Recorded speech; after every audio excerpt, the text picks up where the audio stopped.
The beauty of the experiment lies in its elegance.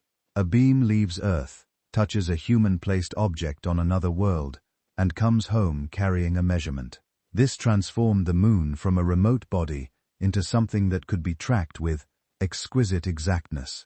It also deepened our understanding of how the Earth-Moon system behaves over time. A silent mirror on the lunar surface became one of the most useful scientific gifts Apollo ever left behind. That laser reflector still helps scientists measure the Moon today. One of the most remarkable things about Apollo is that part of its scientific work never truly ended. Decades after the astronauts left, researchers still use the reflector placed on the lunar surface to bounce laser pulses off the Moon and study its motion with extraordinary precision. That means one instrument set down during humanity's first visit continues contributing to science long after the television broadcast. The parades, and even the entire Apollo era, have passed into history. Through those measurements, scientists can track the Moon's slow drift away from Earth, test aspects of gravitational theory, and monitor subtle details of lunar motion. There is something beautiful about that continuity.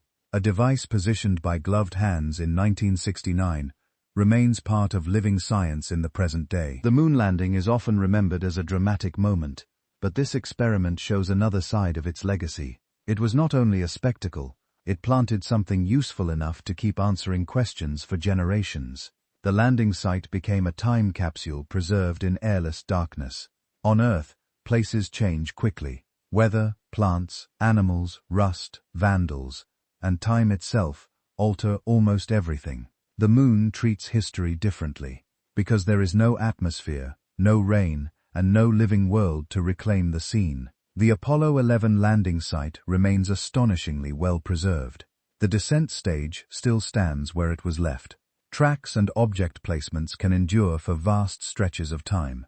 The whole area is like a frozen moment from 1969, sealed not behind glass, but in vacuum. That makes the site feel less like an abandoned camp and more like a time capsule left open on Spook, another world. Imagine arriving there in some distant future and seeing the spatial arrangement of that first visit still readable in the dust. The Moon keeps history with eerie patience. It does not soften or quickly erase human presence. It holds it in place. That gives Apollo 11 a strange permanence, as though part of the past is still waiting intact under a black sky. The Moon rocks revealed the Moon is ancient beyond human history. When the first samples reached laboratories, scientists were no longer limited to studying the Moon from afar. They could test its material directly, and the ages locked inside those rocks told an astonishing story. Many samples pointed to events that took place billions of years ago, in a period so remote that human history disappears into insignificance. Beside it, civilizations, languages, and recorded memory are almost nothing against that scale. The Moon's surface had preserved a much older archive, one formed near the beginning of the solar system. This gave the landing a deeper dimension. It was not only an encounter with another place, it was an encounter with deep time. The astronauts had scooped up fragments of a world that had been recording cosmic history since long before Earth's familiar landscapes took their present form. Holding those rocks meant holding evidence from an age that no myth, chronicle, or human monument could ever reach. The Moon turned out to be ancient, in a way that humbles every story we tell. Some of those rocks were older than many rocks on Earth. That fact sounds almost paradoxical at first. The Moon is smaller and simpler than Earth, so why would its rocks sometimes preserve a more ancient history? The answer lies in how active our own planet is. Earth continually reshapes itself through plate tectonics, erosion, water, volcanic recycling, and the restless movement of its crust. Old surfaces are broken down, buried, melted, and renewed. The Moon lacks most of those processes. Its geology slowed long ago, and vast areas remained exposed with their ancient material, relatively undisturbed. As a result, samples returned by Apollo included pieces that had survived from an era whose traces on Earth are often far harder to find. That makes lunar rocks wonderfully strange. They are not just foreign stones. They are survivors from a more intact past. Records preserved because the moon became geologically quiet while Earth stayed busy, rewriting itself. Another world ended up keeping parts of the early solar system's memory more faithfully than our own planet. The samples helped scientists understand how the moon was formed. Before Apollo, there were competing ideas about the moon's origin. Some scientists thought it might have formed elsewhere and been captured by Earth's gravity. Others imagined it had split away from Earth long ago or condensed alongside our planet from the same material. The returned samples changed that conversation dramatically. Their chemistry and isotopic signatures suggested a strange kinship with Earth, yet not an exact match. The moon seemed related, but also transformed. Over time, this evidence helped strengthen the now dominant giant impact theory. The idea that a Mars-sized body struck the young Earth, and that debris from that catastrophe later gathered into the moon. That story is breathtaking. It means the moon may be the child of one of the most violent events in our planet's early history. The samples turned speculation into something testable and physical. By bringing back a few carefully collected pieces of another world, Apollo helped reveal that our nearest celestial neighbor may have been born from a collision that reshaped Earth itself. Moon rocks were later gifted to countries around the world. The samples returned by Apollo were priceless scientifically, but some also took on a diplomatic and symbolic life far beyond the laboratory. Small fragments of lunar material were mounted in displays and presented to nations around the world as goodwill gifts. These were tiny pieces of another world, offered not as ordinary diplomatic tokens, but as objects carrying the aura of one of humanity's greatest achievements. That choice mattered. It transformed the moon from a place reached by a few into something symbolically shared by many. Leaders could display those fragments in museums, government buildings, and public institutions as reminders that the voyage had touched global imagination. There is something almost magical about that. A piece of the moon collected by astronauts could end up in a case thousands of miles away on Earth, seen by people who might never visit a launch site or space center. The mission's physical legacy began spreading across the planet in small, gleaming acts of international connection. Quarantine awaited the astronauts in case the moon carried unknown life. Today, it may sound cautious to the point of fantasy, but after the first lunar landing, nobody could absolutely guarantee that the moon was sterile. The risk seemed small, yet the stakes were too high to ignore. If unknown microorganisms somehow existed in lunar material, bringing them directly into Earth's biosphere would have been a reckless gamble. So NASA prepared for the possibility with serious procedures. The returning crew would not simply splash down, wave to cameras, and go home. They were treated as potential carriers of something utterly unfamiliar. That gives the end of the mission a strange tension. Even after surviving launch, deep space travel, descent, moonwalk, liftoff, rendezvous, and fiery re-entry, the astronauts still had one more role to play. They became subjects in a planetary precaution. It is a wonderful reminder of how little humans truly knew at the threshold of lunar exploration. The moon had been reached, but it had not yet been fully trusted. After splashdown, they were sealed inside a mobile isolation trailer. The return to Earth did not end with a dramatic open celebration on the deck of the recovery ship. Instead, the astronauts were guided into an enclosed mobile quarantine facility, a converted trailer designed to keep them separated from the outside world until scientists were satisfied that no lunar power contamination threat existed. The image is strangely memorable. Men who had just crossed space and returned from the moon now sat behind windows inside what looked almost ordinary, speaking to visitors through glass. It was both triumphant and oddly anticlimactic, which somehow makes it even more compelling. Exploration had ended not in a throne room of glory, but in containment, procedure, and caution. The trailer became a final piece of mission architecture, one last vehicle in the chain that carried them from launch pad to ocean recovery. It also showed how seriously NASA took the unknown. Even in victory, the response was disciplined. The moon had been visited, but the Earth was still being protected. President Nixon greeted them through the window of their quarantine van. One of the most surreal scenes of the mission happened after the astronauts had already returned home. President Richard Nixon came to welcome them aboard the recovery ship. Yet he could not shake their hands or stand beside them in an ordinary ceremony. Instead, he greeted them through the window of the quarantine facility, where they sat isolated from direct contact. The scene had a strange theatrical quality. On one side was the President of the United States, representing national triumph and global spectacle. On the other side were the men who had just become the first lunar travelers, separated by glass like rare and valuable specimens. That image captures something essential about Apollo.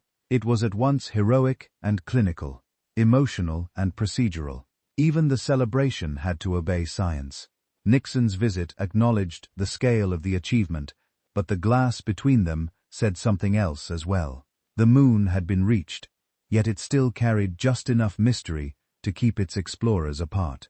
The astronauts wore biological isolation garments after returning to Earth. Even the first moments after recovery were shaped by the fear of contamination. Before the astronauts left the catch area, they were given special biological isolation garments to wear, adding another layer between themselves and everyone around them. These suits were not designed for comfort or grandeur. They were precaution made visible. The symbolism is striking. The same men who had just stood on the moon under the harsh elegance of spacesuits were now dressed in simpler protective clothing because Earth, not space, had become the environment being defended. The garments turned the astronauts into a moving boundary between two worlds. They carried with them lunar dust, samples, equipment, and the tiniest shadow of uncertainty about what else might have come back. That uncertainty did not last. Still, in those hours after splashdown, the biological suits gave the mission one final note of mystery. Humanity had touched another world, and for a little while, no one could be completely sure what had touched back. Scientists quickly found no sign of lunar microbes at all. In the end, the precautions proved unnecessary, but that result was itself a major piece of knowledge. Tests on the astronauts, the lunar samples, and associated materials found no evidence that the moon carried living microbes capable of threatening Earth. The feared contamination never appeared. That conclusion brought relief, but it also marked a turning point in how the moon was understood. It became clearer that our nearest celestial neighbor was not a hidden biological frontier, but a far more sterile and unforgiving place. There is a certain poignancy in that. For centuries, people had imagined lunar life in one form or another, filling the moon with beings, cities, or mysterious landscapes. Apollo replaced those dreams with a harsher truth. The moon was magnificent, historic, scientifically rich, and profoundly lifeless. Yet, even that emptiness mattered. It told us something real about our cosmic neighborhood. Another world had finally been tested directly, and it had answered with silence, dust, rock, and no living trace at all. Apollo 11 returned to Earth by plunging through fire at immense speed. Coming home from the moon was not a gentle glide. After days in space, the command module hit the upper edge of Earth's atmosphere at a speed so extreme that the surrounding air compressed and heated into a sheath of blazing plasma. In that instant, the spacecraft was no longer only falling. It was forcing its way through a furnace created by its own return. Outside, temperatures soared high enough to destroy ordinary materials. The only reason the crew survived was the heat shield, which slowly charred and burned away in a controlled sacrifice, carrying the worst of the heat with it. Inside, the astronauts could feel the violence of re-entry as the capsule shuddered and decelerated. It is easy to think of the moon landing as the hard part, but coming home demanded another kind of nerve. To reach another world was extraordinary. To survive the return meant trusting a small shell of engineering while the sky itself turned into fire. The command module splashed into the Pacific Ocean after 8 days. After launch, lunar orbit, surface operations, rendezvous, and the long journey home, Apollo 11's final destination was not a runway or dry ground, but a remote stretch of Pacific Ocean. That ending feels almost poetic. One of the greatest technological achievements in history concluded with a small capsule falling under parachutes toward open water. The trip had lasted just over 8 days. Yet within that short span, the crew had gone farther than any humans before them and returned with the first samples from another world. When Columbia hit the ocean, the mission crossed from the realm of spaceflight back into the realm of ships, waves, and recovery crews. The contrast is part of what makes it memorable. A voyage that began on a pillar of flame ended bobbing in the sea. The vast machinery of the moon mission finally narrowed to 3 men in a floating capsule, waiting for the world to come reach them again. Recovery crews had to find them in a vast moving ocean. Splashdown sounds precise when spoken afterward, but the ocean is not a fixed target, waiting politely beneath a descending capsule. It is broad, restless, and always changing. Once Apollo 11 returned through the atmosphere and descended by parachute, recovery forces still had to locate the capsule quickly and safely in that immense moving expanse. Ships, helicopters, tracking systems, and trained personnel were all part of the final act.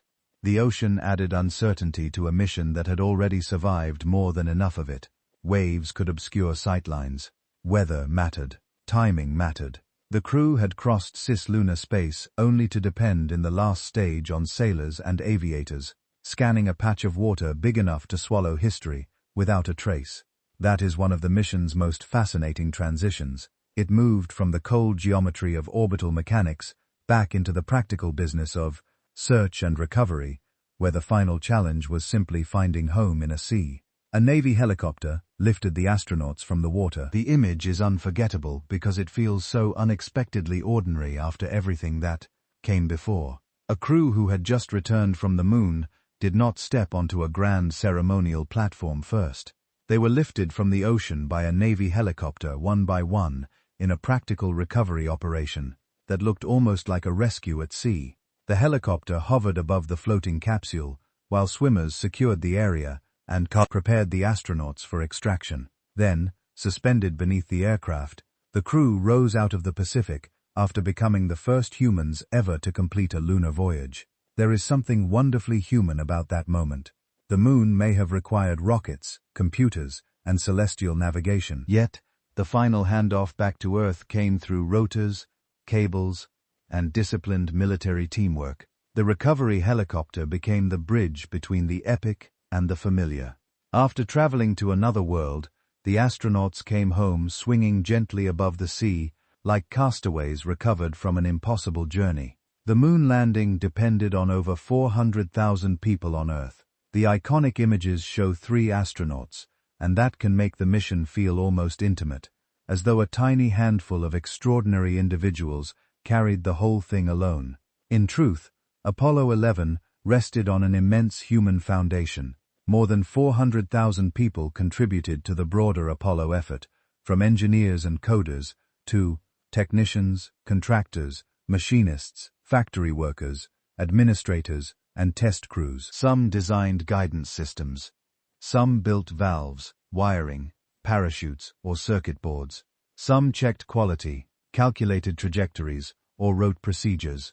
Others sewed, fueled, transported, or trained. The moon landing was not only the triumph of visible heroes, it was also the triumph of hidden labor, organized on a breathtaking scale. That is part of what makes it so moving. It joined the intensely personal courage of astronauts with the distributed effort of an entire industrial civilization. When Armstrong and Aldrin stepped onto the moon, millions watched, but hundreds of thousands had already helped place those steps within reach. Seamstresses hand-stitched spacesuits tough enough for sharp lunar dust. Some of the most important work behind Apollo was done not with rockets or computers, but with needles, fabric, and astonishing precision. The spacesuits worn on the moon were handmade in crucial ways by highly skilled seamstresses, many of whom had backgrounds in bra and garment manufacturing. At first, that may sound surprising, until you consider the challenge. The suits had to flex, seal, and protect, while fitting the body closely enough for movement. They were layered with specialized materials and stitched to exacting tolerances, because even a tiny flaw could become catastrophic in vacuum. These were not costumes. They were life support systems made partly by human hands. That fact gives Apollo a beautiful complexity. It was not only a story of giant engines and hard metal. It was also a story of patient craftsmanship. On the moon, every bootstep, depended in part on careful stitching done back on Earth. The path to another world ran through sewing tables as surely as it ran through launch pads. The suits had to protect against heat, cold, vacuum, and sunlight. A lunar suit had to do the work of an entire environment. On Earth, the world around you quietly handles countless tasks. Air provides pressure. The atmosphere filters radiation where the moderate's extremes.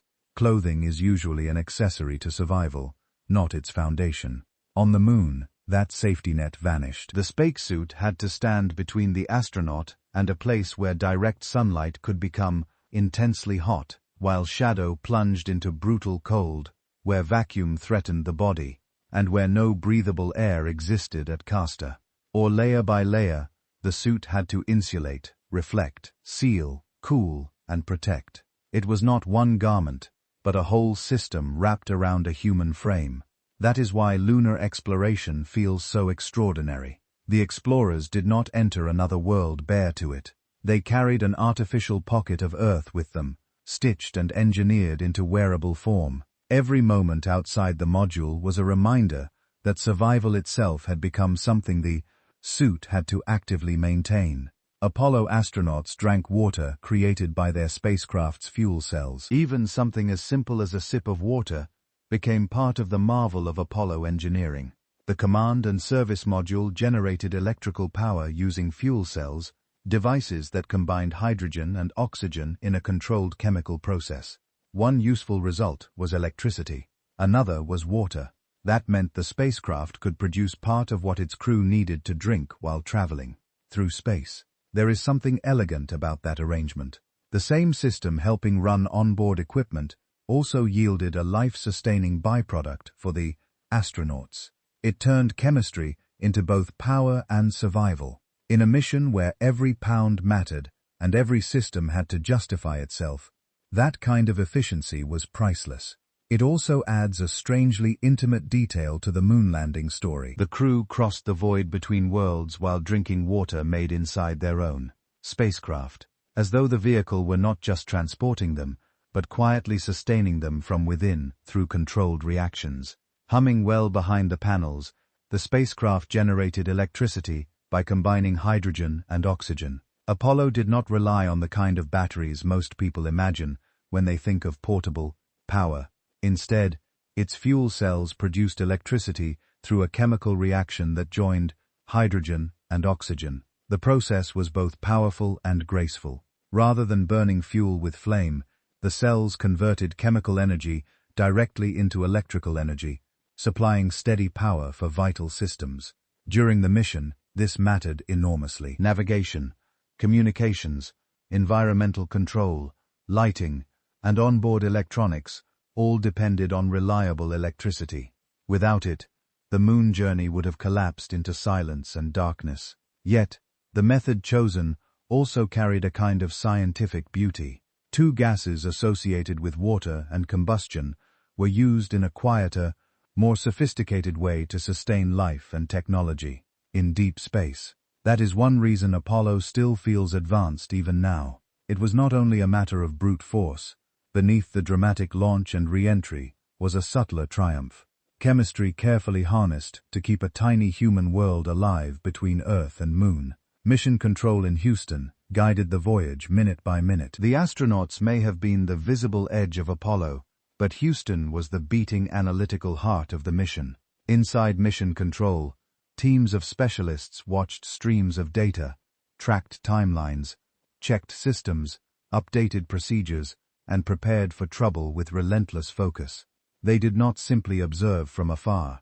They actively helped shape the mission step by step. Every burn, checklist, docking event, descent decision, and systems check unfolded under the eyes of controllers trained to notice tiny signs of danger before they turned into disaster.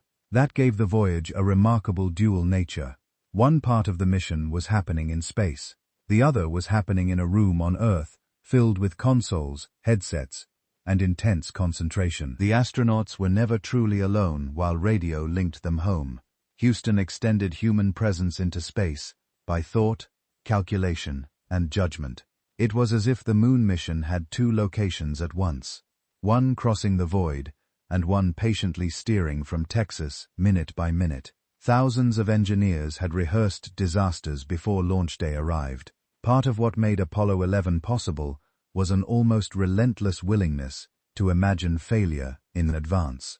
Engineers, flight directors, and support teams spent years rehearsing problems that everyone hoped would never happen.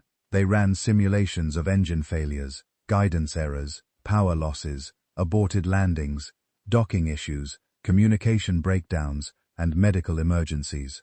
The point was not pessimism, it was survival. In space, the disaster can unfold too fast for invention on the spot.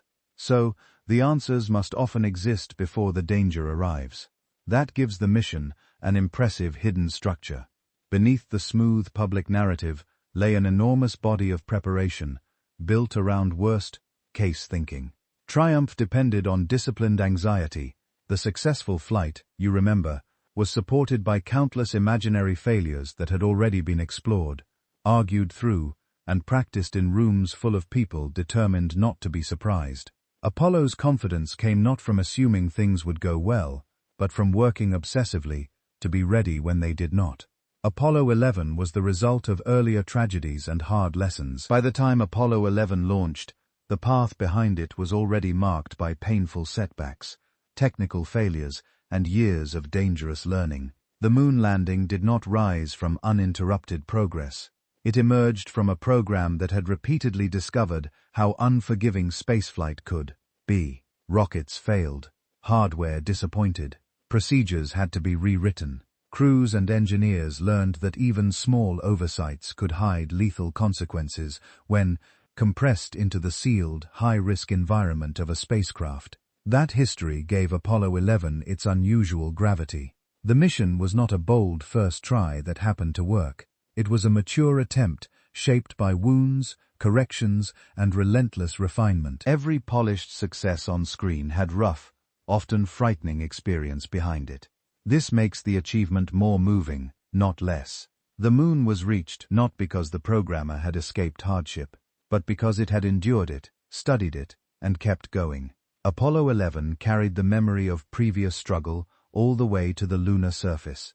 The Apollo 1 fire changed spacecraft safety forever. In January of 1967, a cabin fire during a ground test killed astronauts Gus Grissom, Ed White, and Roger Chaffee. The tragedy was swift, horrifying, and devastating for NASA. Apollo was suddenly forced to confront the deadly consequences of design assumptions that could not survive the realities of crude spaceflight. The spacecraft used a pure oxygen environment at high pressure during the test. Flammable materials were too present. The hatch design made rapid escape difficult. After the fire, these issues could no longer be treated as technical details. They became matters of life and death, burned into the program's memory. Investigations led to sweeping changes in materials, wiring, procedures, and escape design. The moon landing that followed 2 years later cannot be separated from that loss. Apollo 11 stood partly on the reforms born from Apollo 1. That is why the success feels layered with sorrow as well as pride. The first landing on the moon carried forward the legacy of a crew who never got the chance. Every switch, checklist, and procedure carried the memory of that loss. After Apollo 1, safety was no longer an abstract principle or a line in a report. It became personal, immediate, and built into the smallest details of spacecraft life. Checklists were scrutinized with harder eyes. Materials were questioned. Wiring runs, hatch operations, cockpit layout, emergency access, and crew actions were all examined with new seriousness. By the time Apollo 11 flew, the crew were working inside a system reshaped by grief, translated into discipline. That is part of what makes procedural language in Apollo so powerful when you look closely. Behind every calm checklist call and every practice step was the knowledge that a mission could kill. Space exploration often appears glamorous in hindsight, but its real texture is often procedural, full of switches, timing, verification, and repeated routines. In Apollo, those routines had moral weight. They were not bureaucratic clutter around the adventure. They were the distilled memory of danger. The moon mission succeeded Park because earlier tragedy had taught NASA to treat procedure as a form of respect. The mission used slide rules, paper charts, and human judgment. Apollo belongs to a fascinating moment in technological history, one where advanced computing existed, but not yet in the overwhelming everyday form we take for granted. Alongside digital systems, the mission still relied heavily on paper procedures, printed charts, hand calculations, and the seasoned judgment of people who understood the machinery deeply. Engineers and controllers worked in a world where mental discipline mattered enormously. Astronauts carried checklists and notebooks. Flight planning involved tools that now feel almost antique. Yet, this was no sign of backwardness. It was the working edge of precision of the time. The moon was reached through a partnership between limited computers and highly trained minds that knew when to trust the machine and when to question it. That combination gives Apollo much of its enduring charm. It was futuristic, but not detached from human intellect. The mission's genius lived as much in disciplined thinking, annotated paper, and practiced reasoning as it did in electronics and code. Tiny mistakes in space could grow into deadly problems very quickly. Space punishes carelessness with unusual speed. On Earth, small errors can often be corrected before they become catastrophic. In space, a loose connection, a missed switch position, an incorrect number, or a delayed response can cascade through sealed systems and high-risk environments with frightening force. That truth shaped Apollo at every level. Precision was not a luxury, it was survival. A tiny fault in navigation could shift a trajectory. A minor system's oversight could threaten power, air, or communication. A simple procedural slip during docking, descent, or ascent could become fatal before anyone had time to recover. That constant tension is part of what makes the moon landing feel so breathtaking. In retrospect, every stage depended on people and machines operating with extraordinary accuracy under pressure. The mission's beauty comes partly from that fragility. It was not safe because danger was absent. It was safe because thousands of individuals treated tiny details as if human lives depended on them, because they absolutely did. Armstrong had already survived a terrifying spacecraft failure before Apollo. Neil Armstrong arrived at Apollo 11 with a reputation for calm that had been tested in a truly frightening way during a training and flight career full of danger. One of the most dramatic moments came in a lunar landing training vehicle accident. The strange machine was designed to mimic aspects of lunar descent near Earth, and during one flight, it spun out of control just seconds before disaster. Armstrong had to eject at the last possible moment, parachuting to safety as the vehicle crashed and exploded. The incident revealed something essential about him. He was not calm because nothing had ever gone wrong. He was calm because he had already met sudden chaos and responded with speed, precision, and composure. That mattered profoundly for Apollo 11. When alarms flashed and the landing site turned hazardous, NASA did not have a novice at the controls. It had a pilot whose steadiness had been earned under real danger. His famous calmness was not image, it was survival history. Aldrin brought deep expertise in orbital rendezvous mathematics. Buzz Aldrin was not only a brave astronaut, he was also one of the mission's great intellectual assets. Before Apollo, he had studied orbital rendezvous in extraordinary detail, earning a doctorate focused on the complex problem of how spacecraft can meet and dock in space. That may sound dry at first, but rendezvous was one of the crucial skills that made lunar missions possible. The entire architecture of Apollo depended on separating and rejoining spacecraft successfully. If the lunar module could not meet the command module after ascent, the moon landing would become a trap. Aldrin expertise meant that one of the men on board understood this challenge at a very deep level, not just as a pilot following instructions, but as someone fluent in the mathematics behind the maneuver. That gives his presence a wonderful richness. He was not simply along for the ride, he embodied part of the theory that made the ride possible. Apollo carried scholarship to the moon, along with courage. Collins had to be ready to return home alone. Perhaps the loneliest burden of the mission was the possibility that Michael Collins might have to leave lunar orbit without Armstrong and Aldrin. If something went wrong with the ascent from the moon, if Eagle could not lift off, or could not rendezvous properly, Collins would face a terrible duty. He could not land to rescue them. He could not remain forever in orbit.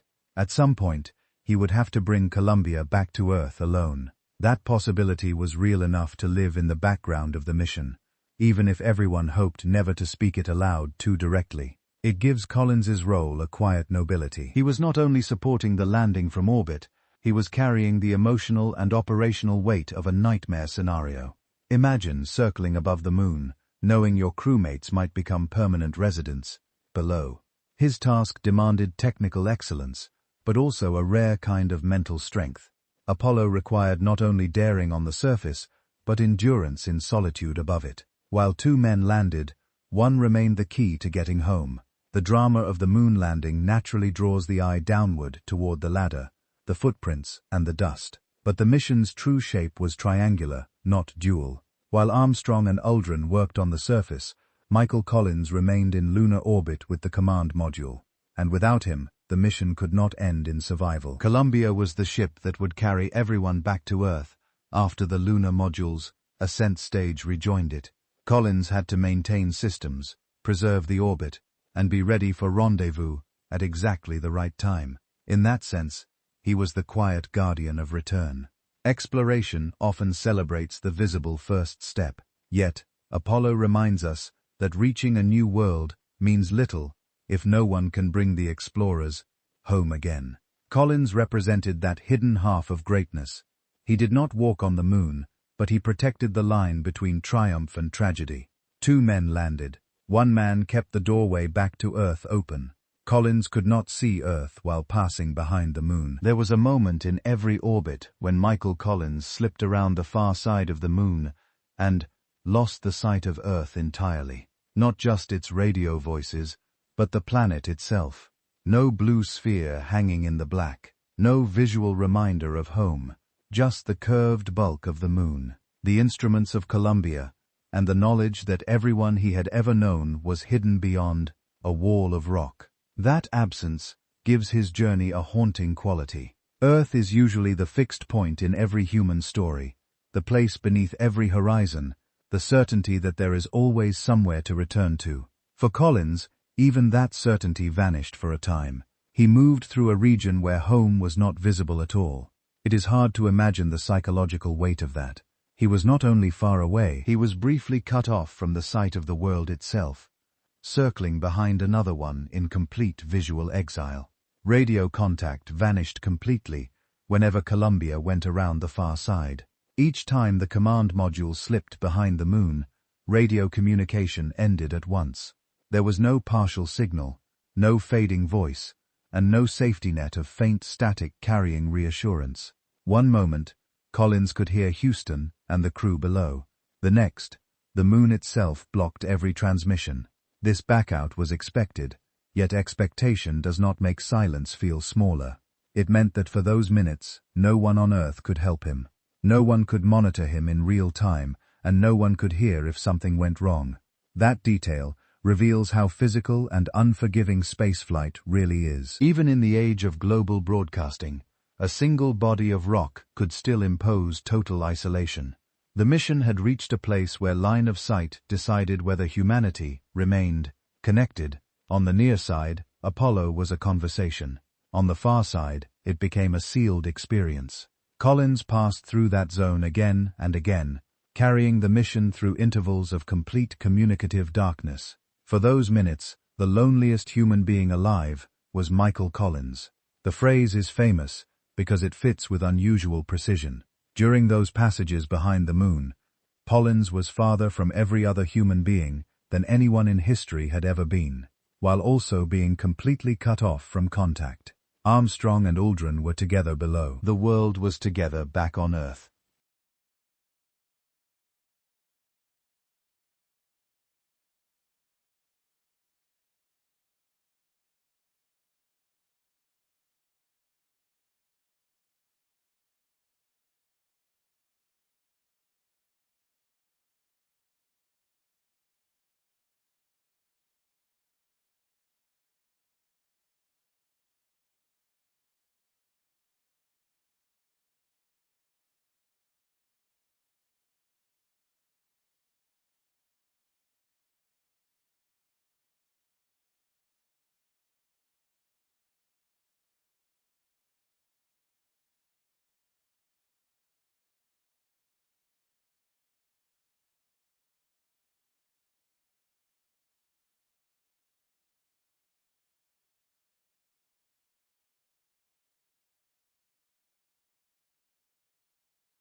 Hello there, and welcome to Infinite History Stories channel.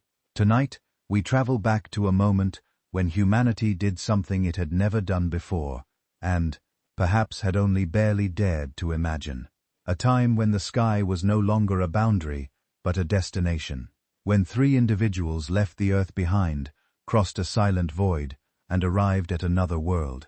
The moon landing was not just a journey through space, it was a turning point in human history. A meeting of courage, engineering, and imagination, all unfolding under the gaze of a watching planet.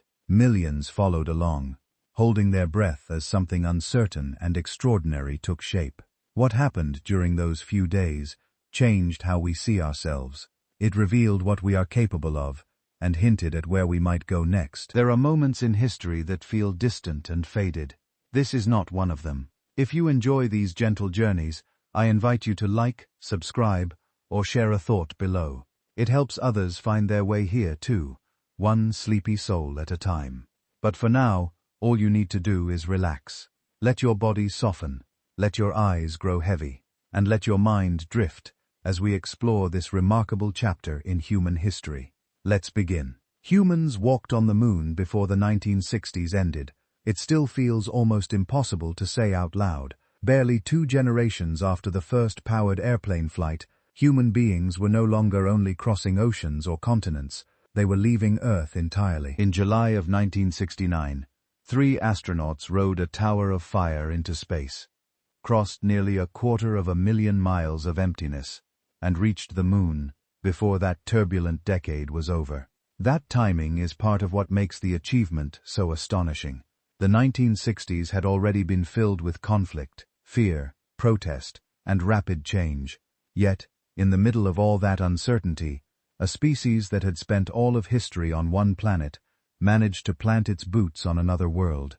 The moon stopped being a distant light in the sky and became a real place with dust, gravity, horizons, and human footprints. That shift in what was possible changed history forever. The first moon landing fulfilled President Kennedy's daring decade-long challenge. In 1961, when President John F. Kennedy told the United States that it should land a man on the moon and return him safely to Earth before the decade was out. The goal sounded almost absurd. America had not yet sent anyone into orbit. The technology did not fully exist. The rockets were unreliable. The risks were enormous. Yet, the challenge was so bold that it became a national mission not only for astronauts but for engineers, mathematicians, pilots, factory workers, seamstresses, machinists, and technicians across the country. For years, the deadline hung over every launch, every test, and every failure. It pushed the space program forward at extraordinary speed. When Apollo 11 touched down in 1969, that moment was more than a technical success. It was the completion of a promise that had once seemed wildly out of reach. A sentence spoken at a podium had become footprints on another world. Neil Armstrong's first step happened with the whole world listening. When Neil Armstrong climbed down the ladder of the Lunar module and prepared to place his boot on the moon, the event had already become more than an American mission. It had become a human moment. Around the world, families stayed awake deep into the night, gathered around televisions and radios, waiting for words from a place no person had ever stood before.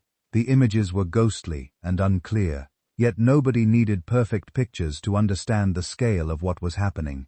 A man was descending onto the moon while Earth listened in real time. Armstrong's voice traveled from the lunar surface to antennas, control rooms, broadcasters, living rooms, and crowded public spaces across the planet. In that instant, geography seemed to collapse. Cities, villages, and nations were joined by a single shared act of attention. History was no longer something people would read about later. They were hearing it arrive breath by breath from another world. Buzz Aldrin described the moon's surface as magnificent desolation. Those 2 words have lasted because they capture something almost impossible to picture in advance. The moon was not beautiful in the lush, earthly sense. It had no air, no water, no movement, no sound, and no sign that life had ever touched it. What Aldrin saw around him was a vast grey stillness, broken by craters, harsh sunlight, and shadows so dark they looked almost solid. It was empty in a way Earth never is. Yet the place was also overwhelming. The starkness gave it grandeur. Nothing softened the landscape. Nothing blurred the horizon. Every ridge and depression sat under the raw light of the sun with startling clarity. That combination of beauty and barrenness was what made the scene unforgettable. It was not welcoming, but it was all-inspiring.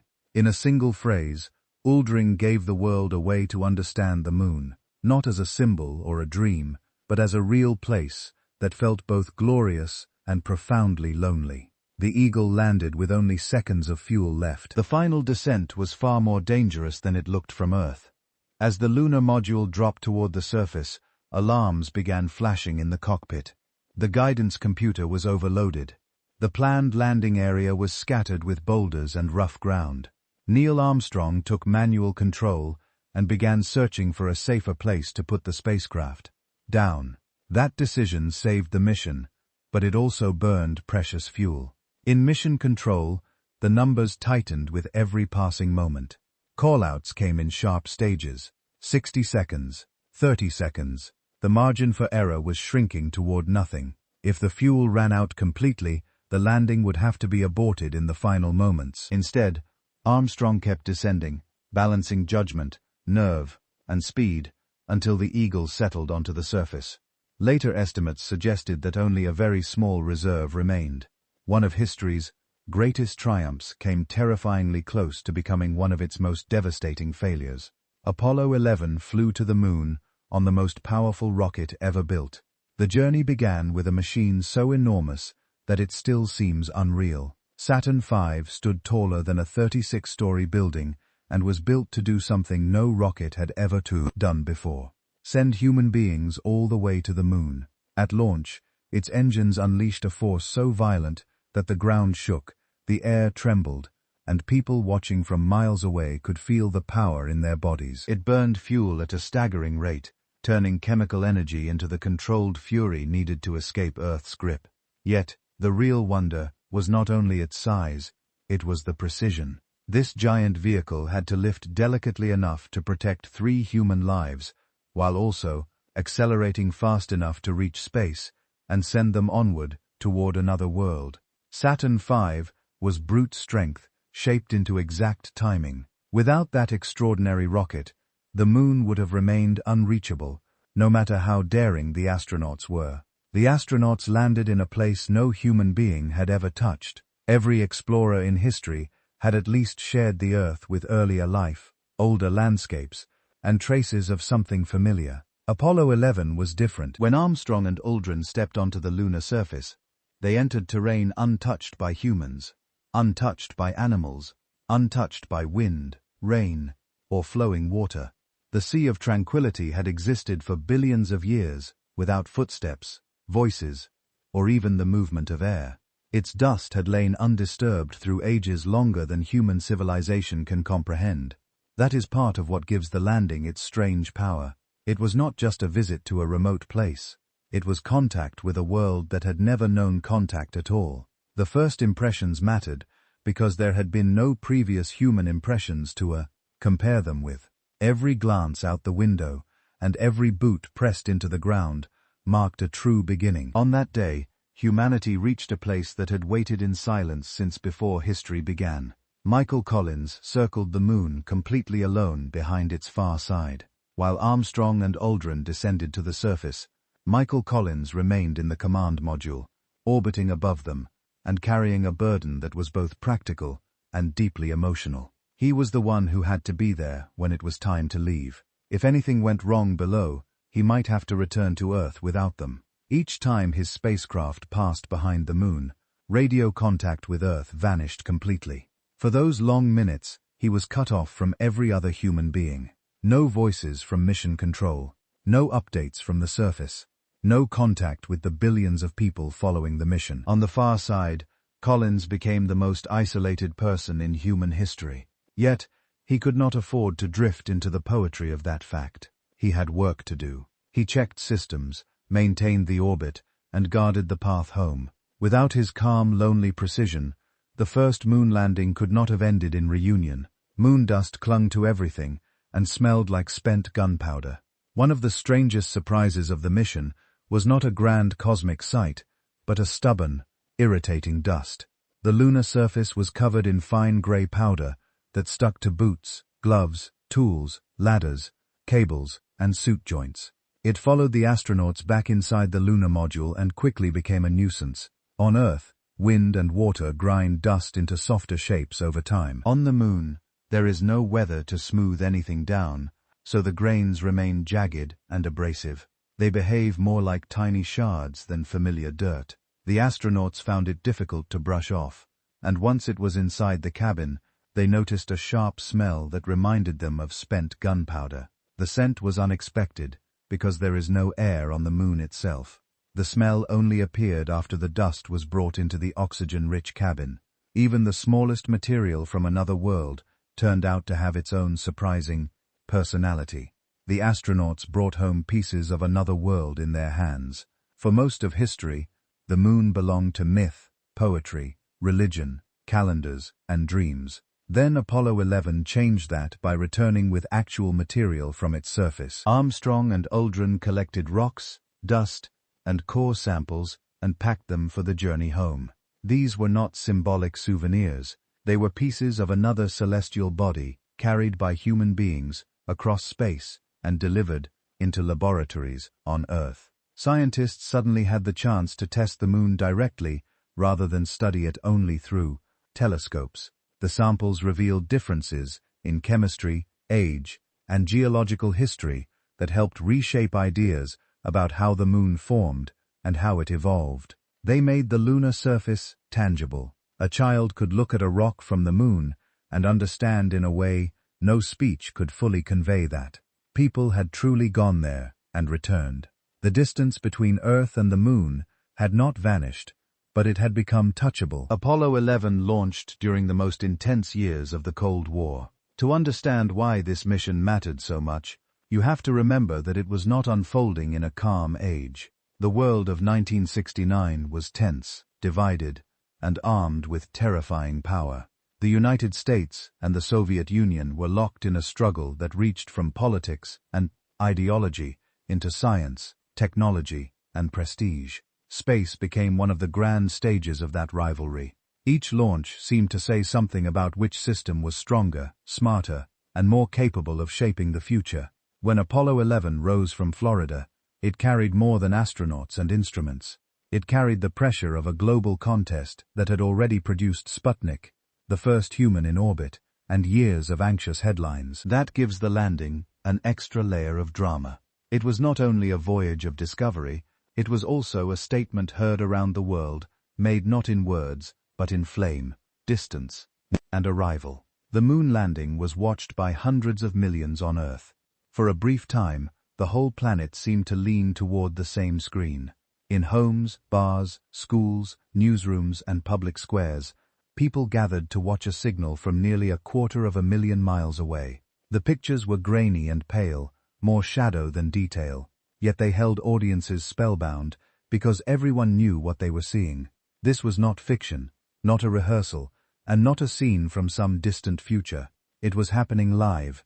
Broadcasters spoke in hushed tones. Families stayed awake far past bedtime. In some places, it was morning, in others, deep night. But the timing hardly mattered. The event cut across borders and time zones. Many who watched could not follow the technical details, but they did not need to. A human figure was moving on the moon. That simple fact was enough to make the moment unforgettable. History had become a shared broadcast, received almost everywhere at once. Saturn V was so powerful it shook houses miles away.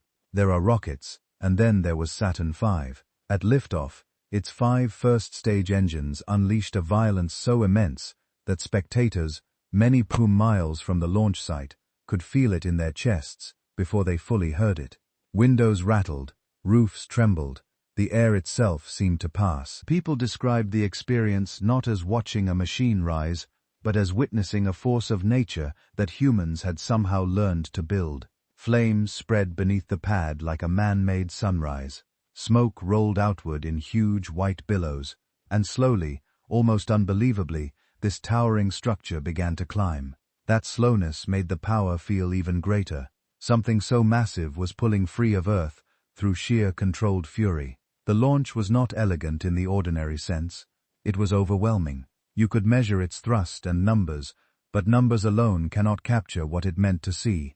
The ground shaking while a moonship lifted into the sky. The command module was named Columbia, after a poetic American symbol. Apollo spacecraft were not treated as mere machines. Their crews gave them names, and those names helped turn aluminum, wiring, and heat shields into something more personal. For Apollo 11, the command module was called Columbia. The name drew on an older poetic image of America, one that appeared in songs, literature, and national imagery long before the space age. It also echoed the giant canon in Jules Verne's From the Earth to the Moon, a story that had imagined lunar travel a century before engineers made it real. That layering is part of the charm. Columbia was both modern hardware and part of a longer tradition of dreaming. It was the astronaut's home, cockpit, lifeboat, and return capsule all in one. While Eagle descended to the moon, Columbia remained the vessel that had to survive the whole journey. It carried not only a crewman in orbit, but the thread that connected fantasy, patriotism, and practical survival.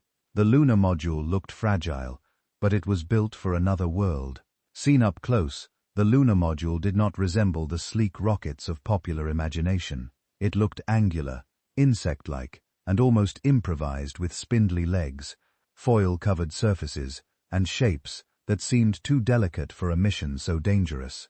Yet, that odd appearance was the result of ruthless purpose. It was never meant to move through Earth's atmosphere, so it did not need smooth curves or aerodynamic grace. It only had to function in vacuum, land on low-gravity terrain, and then lift off again. Engineers stripped away everything unnecessary. The result was a craft that looked strange because it answered to lunar conditions rather than earthly expectations. Its thin outer layers reflected heat. Its legs absorbed landing forces. Its windows were small and practical. To human eyes, it seemed flimsy. To the moon, it was exactly suited. That contrast is one of the mission's great visual lessons. Sometimes the future arrives looking awkward because efficiency does not care about elegance. The Eagle's computer was far weaker than a modern phone. It is one of the most astonishing contrasts in technological history. The computer that helped guide human beings to the lunar surface had only a tiny fraction of the memory and processing power now found in an ordinary smartphone. By modern standards, it was almost primitive. Yet, it was also revolutionary.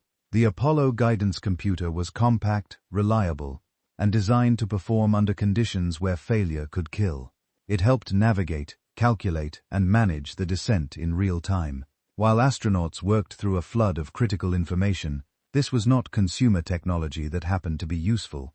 It was cutting-edge engineering, created for a task no computer had ever assisted with before.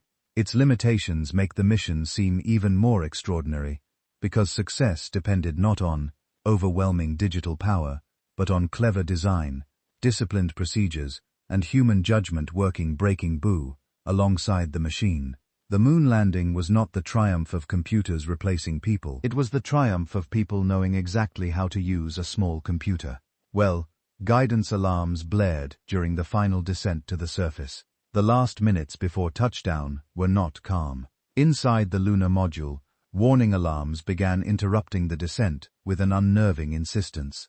Code numbers flashed up, demanding quick interpretation while the spacecraft continued falling toward the moon. For viewers on Earth, the landing already felt tense.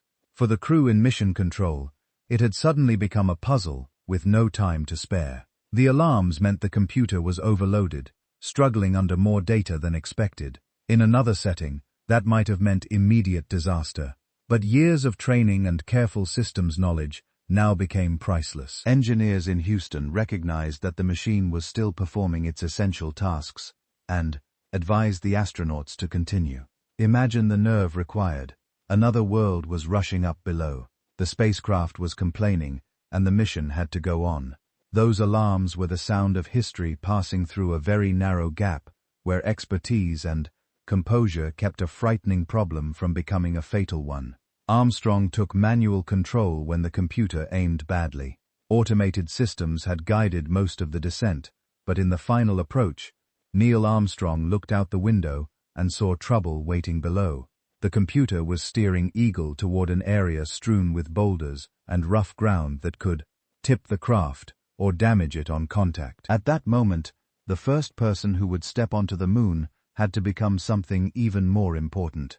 A pilot making a split-second decision under extraordinary pressure. Armstrong took over and flew the spacecraft by hand, easing it forward across the lunar surface while watching fuel fall and danger rise. This was not the kind of flying done in open skies with room to recover. It was delicate, hovering over a world with no air, no margin, and no second try. The move changed the landing from a planned descent into a live act of judgment. The moon landing succeeded because one man saw the problem, trusted his skill, and kept moving. The original landing site was littered with dangerous boulders. From far above, the lunar plain seemed manageable, a broad target on a silent world. But as Eagle dropped lower, the surface resolved into something much more threatening. Craters opened up. Rocks appeared. The planned landing ellipse was not a neat, welcoming patch of dust, but a rough field that could have wrecked the spacecraft in the final seconds. A hard impact on a large boulder might have damaged a leg, toppled the vehicle, or made liftoff impossible later. This is one of the great tensions of exploration. Maps and distant observations can only tell you so much. The closer you get, the more reality asserts itself. What had looked safe from orbit became a landscape full of traps when viewed by human eyes through a small spacecraft window. That moment captures the moon landing at its most vivid. Humanity had reached another world only to discover that the last few yards were still full of ancient, indifferent hazards. The astronauts landed in the Sea of Tranquility, not on mountains. The name sounds poetic, almost dreamlike, but the place itself was a broad lunar plain formed long ago by ancient volcanic flooding. The Sea of Tranquility is one of the moon's dark regions, a vast basaltic area that appears smoother from Earth than many surrounding highlands. That smoother terrain was one reason it was chosen. Early lunar explorers did not aim for dramatic peaks or jagged ridges. They aimed for a place that improved their chances of survival. Yet, the name gave the site an unforgettable quality. It made the landing sound less like a military operation and more like a meeting between humanity and the cosmos. There is something fitting about that. The first footsteps on another world did not happen on a towering summit.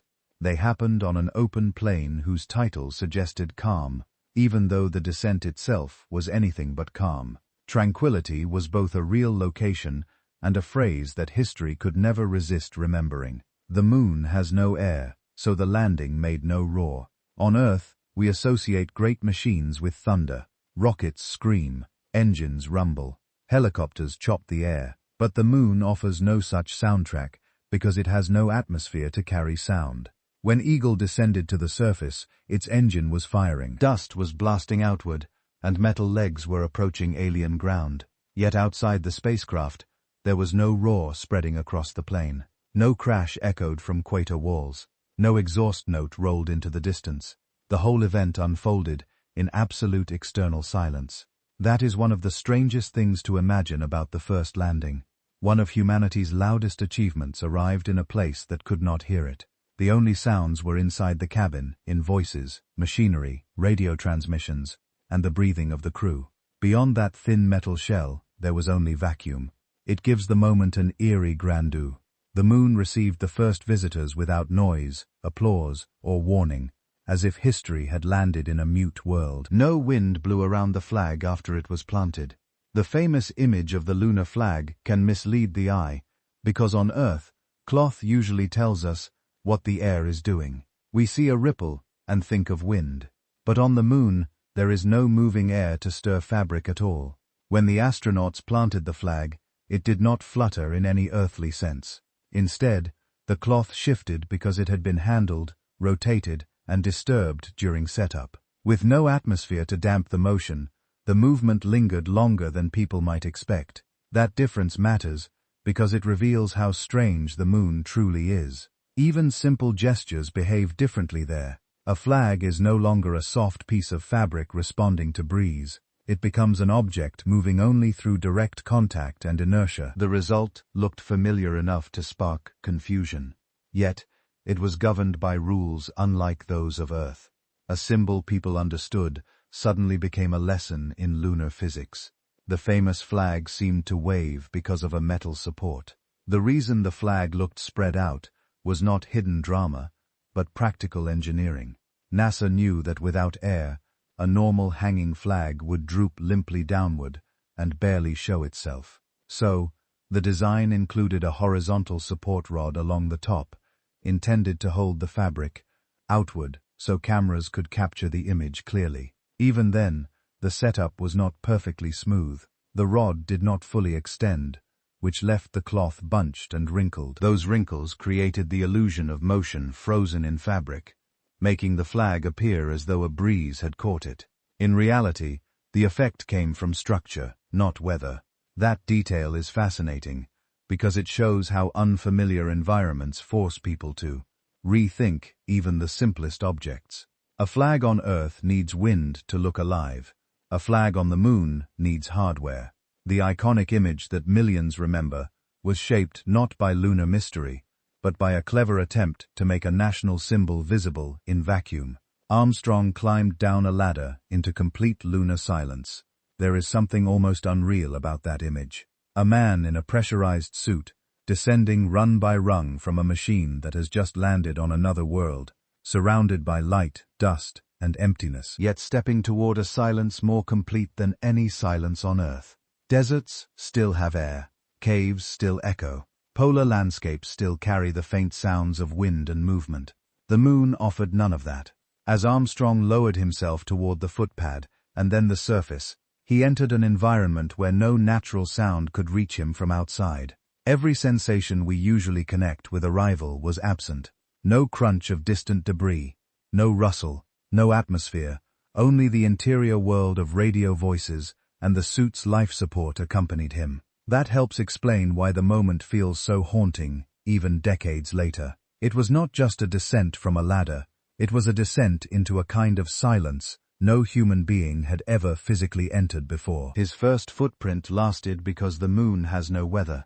On Earth, even the most dramatic marks vanish. Rain blurs them, wind fills them, flowing water, frost, plant growth, and everyday erosion slowly erase almost everything left on the ground.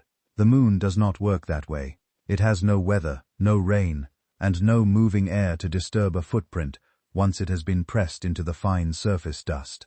That means Armstrong's first print and many others made during Apollo could remain for astonishing lengths of time. They are not eternal because tiny meteorite impacts and the constant bombardment of space slowly alter the surface. Still, in human terms, those marks endure almost beyond imagination. Think about what that means. A single bootstep made in 1969 may outlast nations, languages, and monuments on Earth. The moon became a place where an ordinary act of walking achieved extraordinary permanence. The ground held the record because nothing there was alive or active enough to quickly take it away. Aldrin became the second human being ever to walk there. There had never been a second person on the moon before that moment, which gives Buzz Aldrin's descent a strange and powerful place in history. He emerged not into novelty alone, but into a world already altered by one set of human footprints. That gap between first and second was short in time, yet immense in meaning. For all previous exploration, second arrivals had always followed in a pattern familiar to Earth. Here, the pattern itself was being invented in real time. Aldrin stepped down, knowing he was joining Armstrong in the smallest and most exclusive gathering imaginable, two human beings standing on another celestial body. His perspective also differed. He saw the scene as someone arriving just after history had begun. There were tracks, equipment, a ladder, and the first traces of human work taking shape on the surface. The moon was no longer entirely untouched. In a matter of minutes, it had become a place where two people could share experience. The first moonwalk lasted less than 3 hours. For an event that occupies such a vast place in memory, The actual time spent outside the lunar module was surprisingly brief. Armstrong and Aldrin's first excursion on the surface lasted a little under 2.5 hours. That was enough time to change history, but not enough for wandering without discipline. Every movement had to serve the mission. They had to test how walking felt, collect samples, deploy experiments, take photographs, inspect the spacecraft, and manage their limited oxygen, cooling, and energy supplies. Even simple tasks took longer in bulky suits and low gravity. That compression gives the moonwalk much of its drama. Nothing about it was leisurely. The astronauts were living inside a schedule where each minute carried weight. Yet within that short span, they managed to do something people still speak of with awe. Humanity's first direct encounter with another world happened not across days but in a few concentrated hours of astonishing efficiency and nerve. The astronauts moved in strange hopping steps in weak gravity. Walking on the moon was not like walking anywhere on Earth. Lunar gravity is only about 1/16 of what we feel here, so every movement changed character. The astronauts could move more easily in one sense, yet the suits were stiff, the backpacks were heavy, and balance worked differently in the lower pole. Instead of ordinary strides, they often found themselves using cautious hops, loping motions, or side-to-side bounces that looked almost playful on camera. In reality, those movements were practical solutions to an unfamiliar physical world. They had to learn quickly how to stay upright, how to change direction, and how to recover from awkward shifts of weight. Watching the footage now, the motion can seem charming, but it was also a live experiment in human movement beyond Earth. Each bounce was a lesson in how the body adapts when one of its deepest assumptions, the strength of gravity itself, is suddenly rewritten beneath its boots. Every tool they used had to work with bulky pressurized gloves. Imagine trying to pick up a small object while wearing thick, stiff gloves that resist every bend of your fingers. That was the everyday reality of working on the moon. The astronauts' gloves were essential for survival, but they also made simple tasks frustrating and exhausting. Handles had to be enlarged. Switches had to be designed for clumsy contact rather than delicate touch. Sampling devices, storage bags, cameras, and experiment parts all had to be usable by hands that could not really feel the way ungloved hands do. This challenge shaped the whole mission in subtle ways. On Earth, we build tools for fingertips, precision, and instinctive grip. On the moon, every action had to be reconsidered. Engineering had to meet human limitation directly. That is part of what makes the work so impressive. The astronauts were not just exploring another world.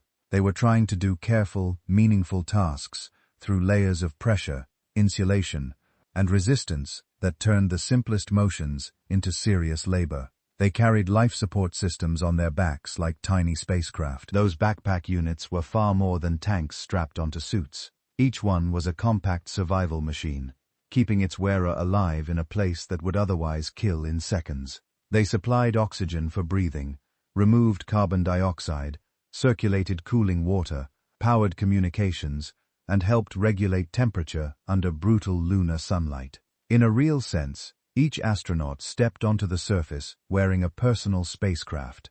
The moon had no air to inhale, no pressure to protect the body, and no mercy for equipment failure. So everything needed for life had to travel with them. That changes the way you see the moonwalk. It was not merely two people strolling across dust in suits. It was two self-contained human ecosystems moving across an alien plane. Every step depended on machinery humming quietly behind their shoulders. The backpacks made freedom possible, but they also emphasized the fragility of that freedom. On the moon, life had to be carried, maintained, and earned second by second. The moon's gravity let them move gracefully, but not easily. At first glance, the lower gravity makes lunar movement look almost effortless. The astronauts seem to float, bounce, and drift with a lightness no one on Earth can ever know naturally. But that impression is only half true. The weaker pull gave them extra lift, yet it also created a strange mismatch between body, suit, and motion. Their heavy life support packs still carried mass, which meant stopping and turning could feel awkward and delayed. A step that grows beautifully could end in an ungainly stumble if balance shifted at the wrong moment. Every move became a small negotiation with a world that was helping and hindering at once. That is what makes the footage so mesmerizing. The astronauts appear almost graceful, but the grace is hard-won. It comes from constant adjustment, quick learning, and a body trying to rewrite instincts formed under Earth's stronger grip. Beauty and difficulty arrived together with every bounce across the dust. Moon dust was razor-sharp because it had never been worn smooth. On Earth, grains of sand and dust spend ages colliding with wind, rain, rivers, and one another. Over time, those processes chip away their edges and round them into softer forms. The Moon has no such patient sculptors. No air moves across its surface. No streams tumble stone against stone. No rain falls to soften anything. So, the fine material coating the lunar ground remained jagged, angular, and harsh, like billions of microscopic shards waiting under. When the astronauts brought it back in samples, scientists found a material unlike ordinary earthly dust. It was formed by endless impacts and left untouched by weathering, which made it surprisingly aggressive. That helps explain why it behaved more like ground glass than like dirt from a dry road. It is a wonderful reminder that even the Moon's dust carries the history of its world. Each tiny grain had been shaped by violence, then preserved in stillness for vast stretches of time. That dust jammed joints, scratched visors, and coated equipment. The trouble with lunar dust was not only that it stuck, it invaded. It worked its way into hinges, seals, fabric layers, and mechanical joints where its abrasive texture began wearing at anything it touched. The astronauts found that it clung stubbornly to boots and suits, followed them into the cabin, and then spread to surfaces that needed to stay reliable. Visors collected fine scratches, connectors became harder to manage, moving parts started to feel the strain. The Moon, it turned out, could damage technology through something as humble as powder. That is one of the mission's most revealing lessons. Exploration is not always defeated by the obvious giant threat. Sometimes it is challenged by something small enough to sit in a crease, a latch, or the corner of a glove. Lunar dust was a kind of relentless nuisance, but one with serious consequences. It reminded NASA that another world could fight back through the tiniest and most ordinary material imaginable. The astronauts left bootprints, experiment packages, and a plaque behind. The first visit did not end with the Moon exactly as they found it. When Armstrong and Aldrin departed, they left behind more than memories. The landing site became a little cluster of human traces on an otherwise untouched world. There were footprints pressed into the soil. Scientific instruments stood where they had been deployed. Tools, containers, and mission hardware remained scattered in careful places around the module. And fixed to a landing leg was a plaque that would stay with the site long after the crew had gone. It is striking to imagine how small that human presence really was. One plane, one spacecraft, a few objects, and the marks of two people moving through dust. Yet, in symbolic terms, it was enormous. Humanity had crossed space and left physical evidence of its arrival. The Moon was no longer only observed. It had become a place with artifacts, arrangement, and intention. A place that now held the first modest remains of human visitation. The plaque announced that humanity came in peace for all mankind. Few objects from the mission carry as much symbolic weight in so few words. Mounted on one of Eagle's legs, the plaque was meant to speak beyond the crew, beyond the United States, and beyond the political tensions of its time. Its message framed the landing not simply as a national achievement, but as a human one. That was a powerful choice. The mission had grown out of rivalry, budgets, and Cold War urgency. Yet, the plaque tried to place the act in a larger moral frame. It suggested that stepping onto another world should represent something better than competition alone. There is something moving about that idea. The first permanent message left on the Moon was not a claim of ownership. It was a declaration of peaceful arrival. Whether history always lives up to such words is another matter. But in that moment, they offered a vision of exploration as something unifying, generous, and worthy of the extraordinary distance crossed. They also left medals honoring fallen Soviet and American space pioneers. One of the most touching details of the mission is that it carried remembrance into space. Among the items left on the moon were small memorial pieces honoring astronauts and cosmonauts who had died in the dangerous early years of human spaceflight that included names from both sides of the Cold War divide. It is easy to forget how radical that was in spirit. The space race was a contest, but death had exposed a deeper truth. The risk belonged to all who climbed into rockets, no matter what flag stood behind them. By leaving those medals and memorial names on the lunar surface, the crew acknowledged that the path to the moon had been built not only through triumph, but through loss. The gesture gave the landing site a note of solemnity. It became not just a stage for victory, but a place of memory. Another world now held a quiet tribute to those who had helped make the journey possible, even without surviving to see it. Armstrong and Aldrin placed scientific instruments beside the landing site. The first landing was not designed only to prove that humans could arrive safely. It was also a scientific field mission, compressed into a short and demanding window. That is why the astronauts spent part of their precious time outside, carefully placing instruments near the module. These were not decorative additions to history's most famous photo opportunity. They were the beginning of a serious attempt to turn the moon from a destination into a laboratory. Each package had to be set up in bulky suits under time pressure on unfamiliar ground. That alone makes the work impressive. But the deeper significance lies in what it represented. The first people to stand on another world did not merely look around and leave. They started measuring. They began asking that world to reveal itself through data rather than awe alone. Exploration matured in that moment. Wonder remained, but it was joined by a more patient impulse. The desire not just to reach the moon, but to understand it. One experiment measured moonquakes deep beneath the lunar crust.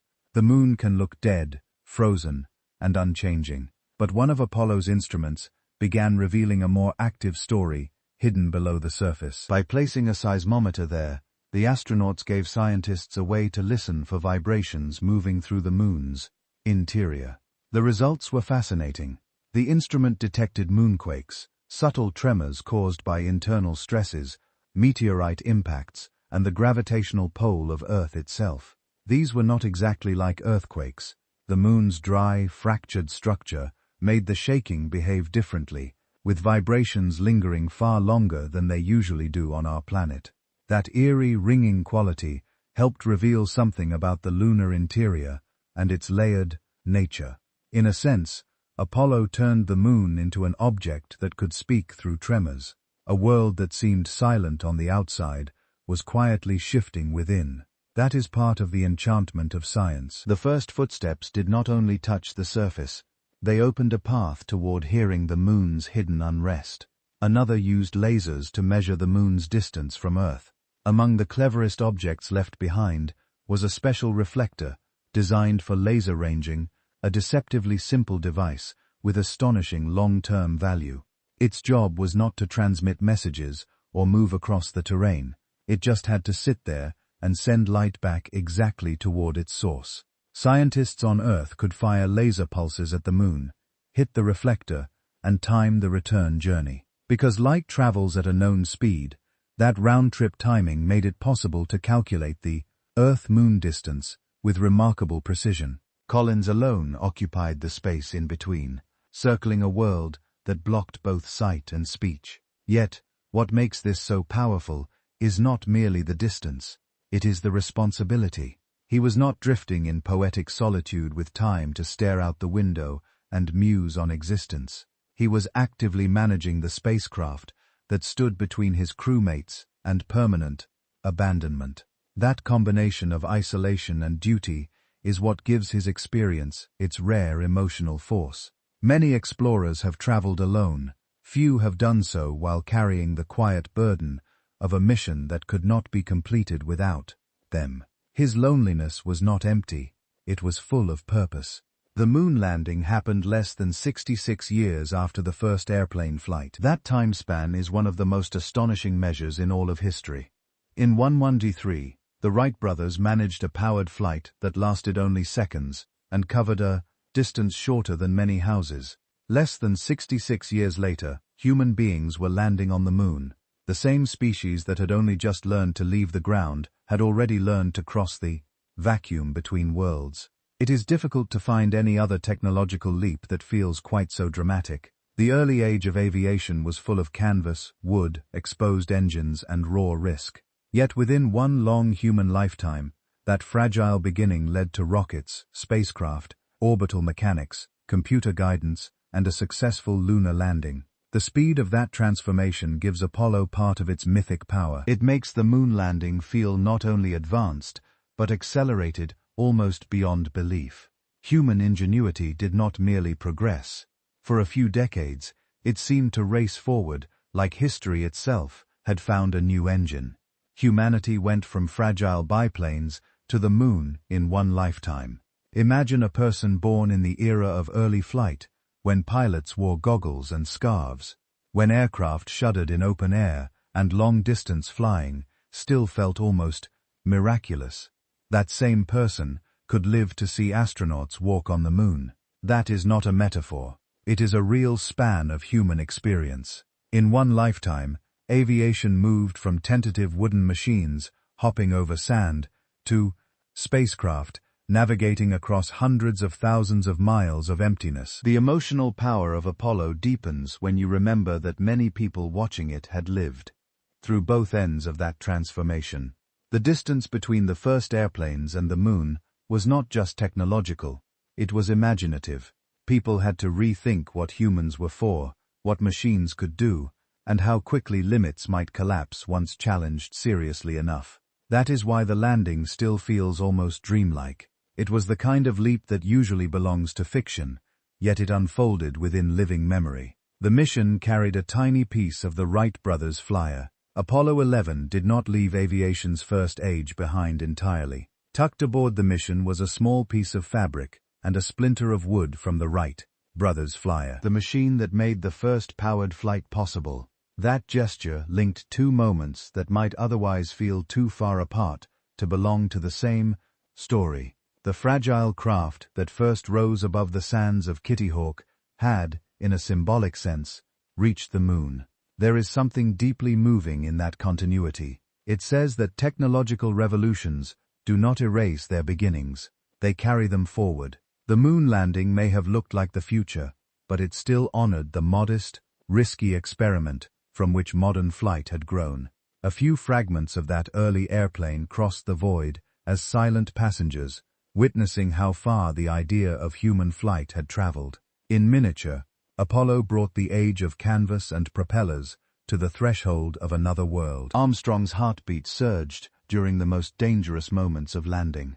Neil Armstrong is often remembered for remarkable calm, but the medical data from the descent reminds us that calm and fear are not opposites.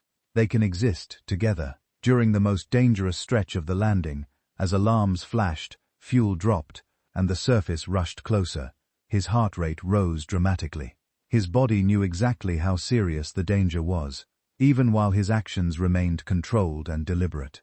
That contrast makes the landing feel more human and more impressive. Armstrong was not some machine-like figure untouched by stress.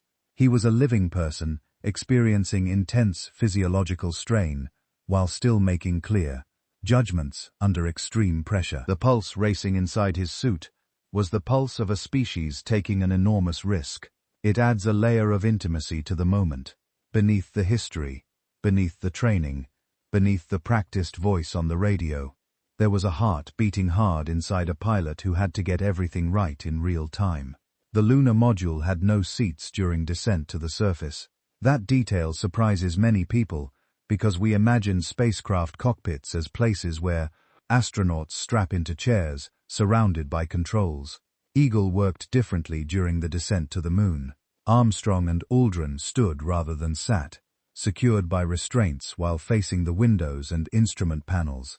The design was driven by practicality. Seats would have added weight, taken up precious room, and reduced visibility in a tiny cabin where every inch mattered. Standing allowed the astronauts a better view of the terrain below, which became crucial when the landing grew more dangerous. It also made the whole event feel strangely direct. They were not reclining passengers carried downward by automation. They were upright participants, peering out at another world and actively guiding the final approach. There is something vivid about that image. Humanity's first landing on the moon was not made from comfortable chairs. It was made standing up, as if the moment itself demanded that they meet it on their feet. The astronauts stood upright while flying down to the moon. The descent inside Eagle was unlike almost any form of travel people know. Armstrong and Aldrin were not seated in rows, not strapped into a fighter cockpit, and not resting in some cushioned futuristic chamber. They stood in a cramped cabin, supported by straps, leaning into controls while looking out at the lunar surface through sharply angled windows.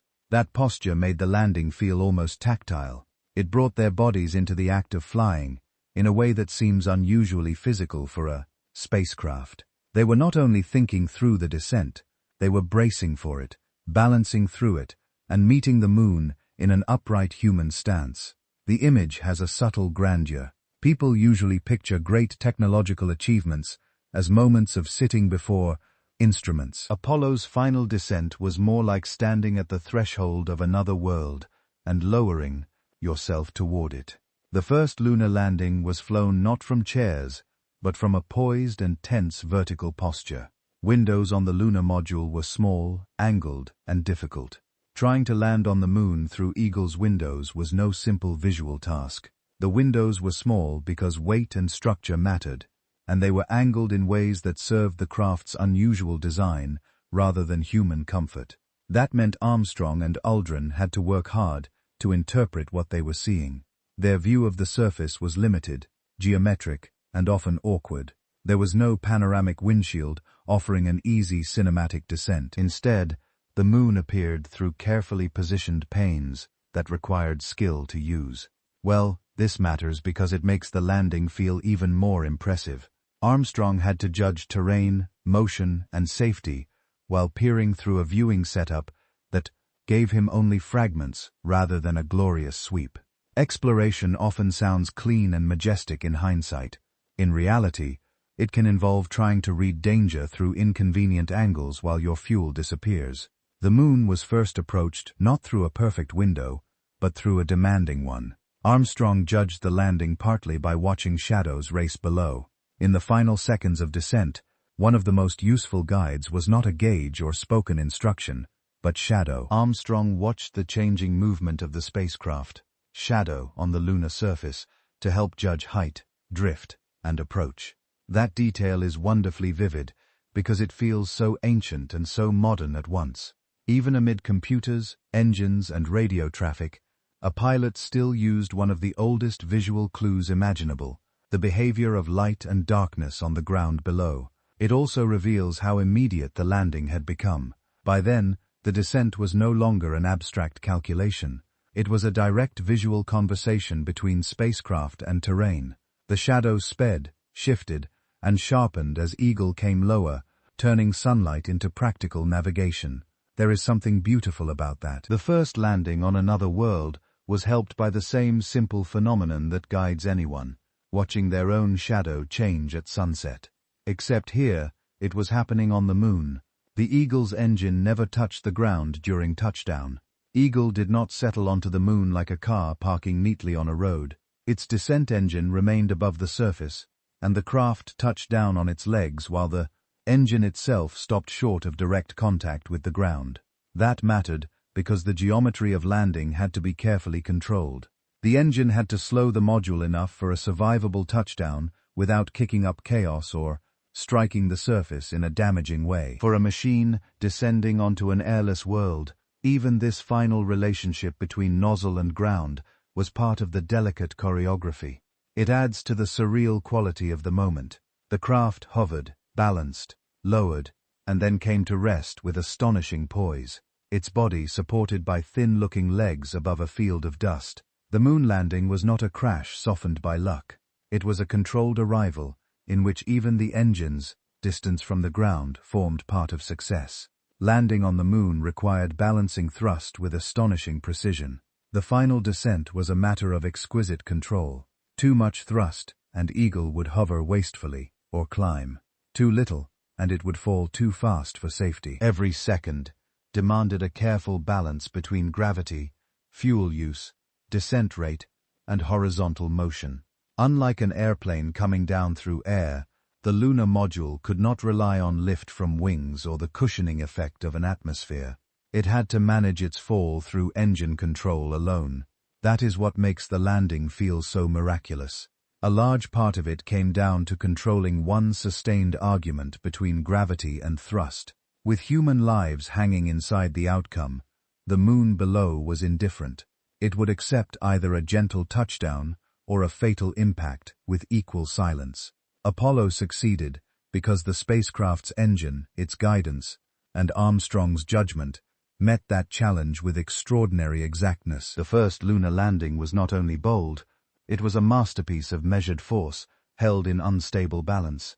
One broken circuit breaker nearly trapped the astronauts on the moon. After the moonwalk, a surprisingly small problem threatened the mission in a terrifying way. A circuit breaker switch connected to the engine that would launch the ascent stage back into lunar orbit was accidentally broken. Suddenly, the path home depended on a damaged control no larger than something you might overlook in an ordinary room. That is one of the most chilling truths in Apollo. After all the giant rockets and grand achievements, the mission could still be endangered by a tiny piece of hardware inside a cramped cabin. If that switch could not be activated, Armstrong and Aldrin might not be able to ignite the engine that would lift them from the moon to rejoin Collins. The contrast is unforgettable. The whole world thinks of Apollo in terms of vast machinery, yet one small broken part nearly became the hinge between triumph and permanent entrapment. Spaceflight is full of such brutal scale shifts where the grand and the tiny collide. Aldrin improvised a solution with a felt-tip pen. The fix for that broken circuit breaker sounds almost absurdly humble beside the grandeur of the mission.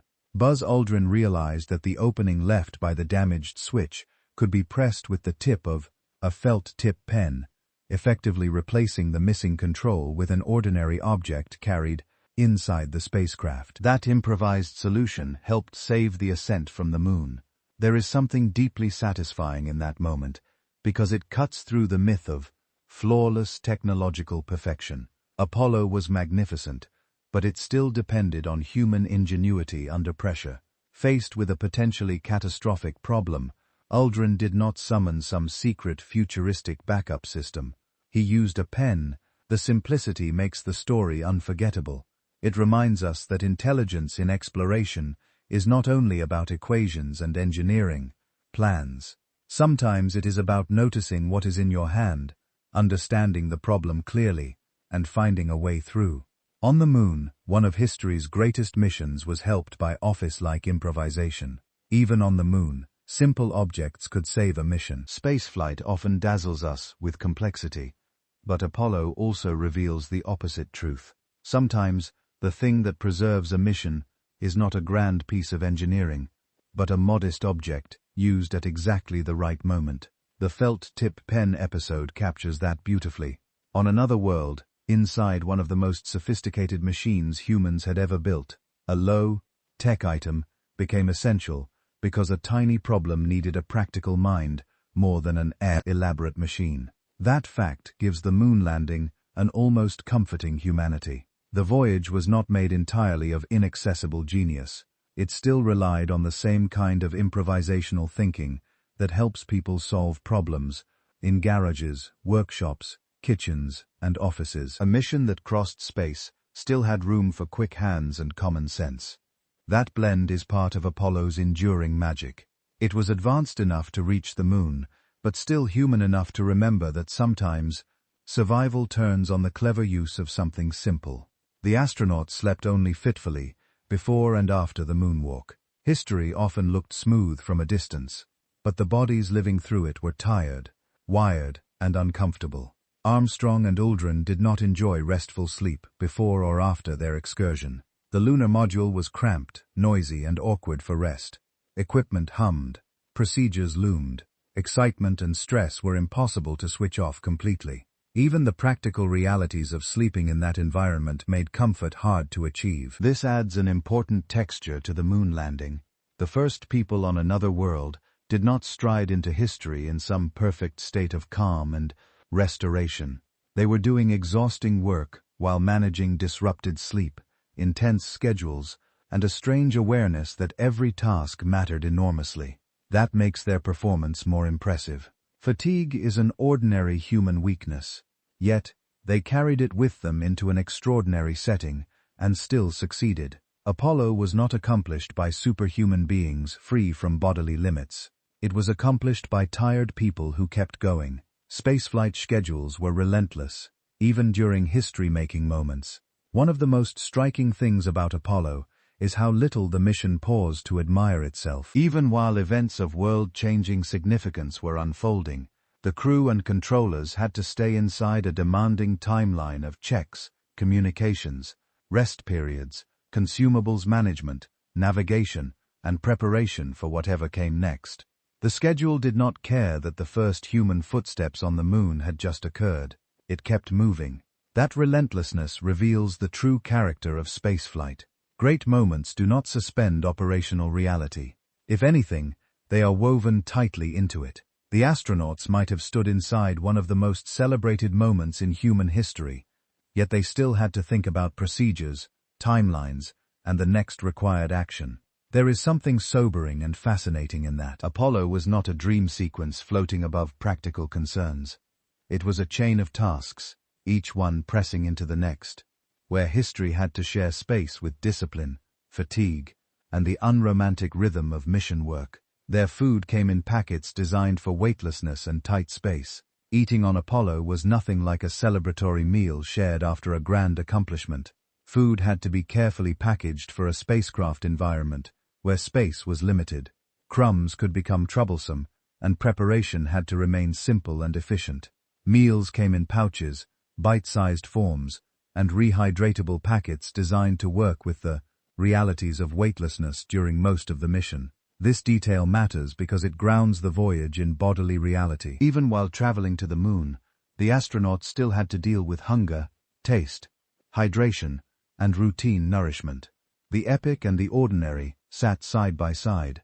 A person could land on another world and still later tear open a food packet in a confined cabin. There is something captivating about that contrast. It reminds us that exploration is lived through the daily needs of the body. The moon landing was not only a triumph of propulsion and navigation, it was also a mission, sustained by carefully engineered launches. The moon's sky looked black, even in blazing sunlight. One of the strangest visual shocks of the lunar surface is that the sky stayed black, even under and direct fierce sunlight. On Earth, daylight fills the sky with blue because our atmosphere scatters sunlight in all directions. The moon has no such blanket of air, so sunlight travels straight to the ground without painting the space above. The result is deeply uncanny. The surface can be brilliantly lit, harshly shadowed, and almost dazzling in brightness, while overhead, the sky remains as dark as midnight. That contrast gives the moon much of its otherworldly character. It looks like day and night have somehow been folded together into a single scene. The astronauts stood in sunlight, strong enough to illuminate every detail around them. Yet above them hung a black void untouched by the glow. It is one of those facts that instantly makes the moon feel real in a new way. Another world does not only look different, its light behaves differently too. Earth appeared hanging in darkness above the gray horizon. One of the strangest sights on the moon was not the ground below, but the world above.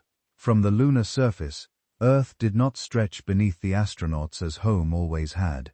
It hovered in the black sky, suspended over the ash-gray horizon like a bright living lantern. Oceans, clouds, and continents were gathered into one glowing sphere. All of human history condensed into a single distant object. That reversal must have felt almost impossible to absorb. For the first time, a person could stand somewhere else and look back at Earth as a place rather than as everything. The familiar became suddenly finite. Nations disappeared. Borders vanished. Where the system swirled over a whole world that looked delicate enough to cup in the mind, though never in the hand. The moon landing changed perspective in a literal sense. Human beings had gone far enough that home itself could now be seen hanging in space, beautiful, remote, and heartbreakingly complete. From the moon, Earth looked small, bright, and unbelievably alive. The lunar landscape was stark, dusty and silent, but Earth shone with color and motion. Against the dead stillness of the moon, a planet must have looked almost extravagant. White clouds moved across deep blue oceans. Brown and green landmasses curved beneath a thin atmosphere glowing with light. Seen from that barren surface, Earth was not just another sphere in the sky. It was a place bursting with weather, water, air, life, and constant change. That contrast may be one of the most powerful emotional legacies of Apollo. The moon revealed Earth by opposing it. On the surface of another world, the astronauts could see how rare and active home truly is. It was not merely their point of origin, it was an oasis hanging in darkness. The voyage outward made life itself more visible. Distance stripped away routine, and what remained was a vivid, shining planet that looked astonishingly alive against the lifeless quiet around it. The landing transformed Earth itself into a shared human image. Before Apollo, most people experienced Earth from the inside through landscapes, maps, flags, and local belonging. The moon landing helped create something new. It turned Earth into a visible whole, an image of one planet seen from outside. That shift mattered far beyond spaceflight. For perhaps the first time at mass scale, people could think of themselves not only as citizens of a country, but as inhabitants of a single world suspended in space. The power of that image came from its simplicity. No border appeared from the moon. No language, ideology, or empire could be seen. There was just one bright globe holding everyone. That perspective did not erase conflict, but it did offer a larger frame in which to place it. Apollo brought back more than rocks and film. It brought back a new way of imagining human identity. By reaching the moon, people learned how to look at Earth as one place, shared by all and fragile in the dark. Apollo photographs helped deepen the modern environmental movement. The space age did something unexpected for life on Earth. By photographing our planet from beyond it, Apollo helped make environmental awareness more vivid and emotionally immediate. Images of Earth floating alone in darkness gave people a new sense of its limits. Here was no endless frontier of land and sky. Here was one small world with one atmosphere, one surface of oceans and continents, and no visible backup waiting elsewhere. That vision landed during a period when pollution, conservation, and ecological concern were already growing topics, and it gave those concerns a powerful symbol. The planet looked beautiful, but it also looked vulnerable. Thin clouds and light traced the only home humanity had. Many who saw those images felt a sharpened sense that Earth needed protection, not because it was abstractly important, but because it was visibly singular. Apollo made the environment harder to ignore by showing the whole planet at once, alone and finite in space. The mission showed that computers and humans worked best together. Apollo 11 was not a story of machines replacing people, nor of people triumphing by ignoring machines. Its deepest lesson may be that the greatest success came from partnership. The onboard computer handled calculations, guidance tasks, and vital support at speeds no human mind could match. But when the unexpected happened, human judgment stepped in, interpreted the situation, and chose the right course. Armstrong, Aldrin, Collins, and the teams in Houston were not servants to automation. They were collaborators with it. That balance made the mission feel modern in a lasting way. The future was not simply colder and more mechanical. It still needed intuition, experience, and nerve. During the landing, alarms, data, and visual cues all mattered. Yet, none of them mattered alone. Success came from knowing what the computer was doing, what it was not doing, and when a human pilot had to decide. Apollo remains a beautiful example of technology at its best, extending human ability without replacing human responsibility. Children watched Apollo 11 and later became scientists and engineers. For many adults, the moon landing was the fulfillment of the national promise, or a geopolitical triumph. For children, it was often something even more potent. It was proof that impossible things could become real within the world they already lived in. A child watching those grainy pictures in 1969 might suddenly understand that science was not only a school subject and engineering was not only abstract work. These were pathways to wonders that touched the moon. Many future scientists, pilots, doctors, astronauts, and inventors later spoke of Apollo as a spark that stayed with them for years. That is one of the quiet miracles of the mission. Its influence did not end when the astronauts returned. It continued inside the imaginations of people too young to take part, but old enough to be changed by what they saw. The landing became a seed planted in countless minds, growing into careers and ambitions that reshaped the decades that followed. The moon landing inspired art, music, film, and dreams for decades. Some achievements remain confined to textbooks and museums. Apollo escaped those boundaries almost instantly. The first landing on the moon spilled into songs, novels, films, paintings, posters, advertisements, poems, and the broader architecture of modern imagination. Artists saw in it triumph, loneliness, futurism, fragility, and wonder. Filmmakers borrowed its imagery. Musicians turned it into metaphor. Writers used it to ask what humanity is for, what exploration means, and how distance changes the heart. Even people who knew little of the technical mission absorbed its symbols. The ladder, the footprint, the flag, the black sky, the earth hanging far away. That enduring creative afterlife is part of what makes Apollo feel larger than a historical event. It became a cultural language. The moon landing was not only remembered, it was reimagined, replayed, and woven into dreams about the future. Long after the mission ended, its imagery continued working inside human creativity like a signal that never fully faded. Conspiracy claims ignore the enormous mountain of evidence left behind. The idea that the moon landing was faked survives mostly because dramatic suspicion can be more emotionally seductive than careful evidence. But the actual record left by Apollo is immense. There are mission transcripts, telemetry logs, engineering documents, photographs, films, sample analyses, tracking data, and physical artifacts examined by experts across decades.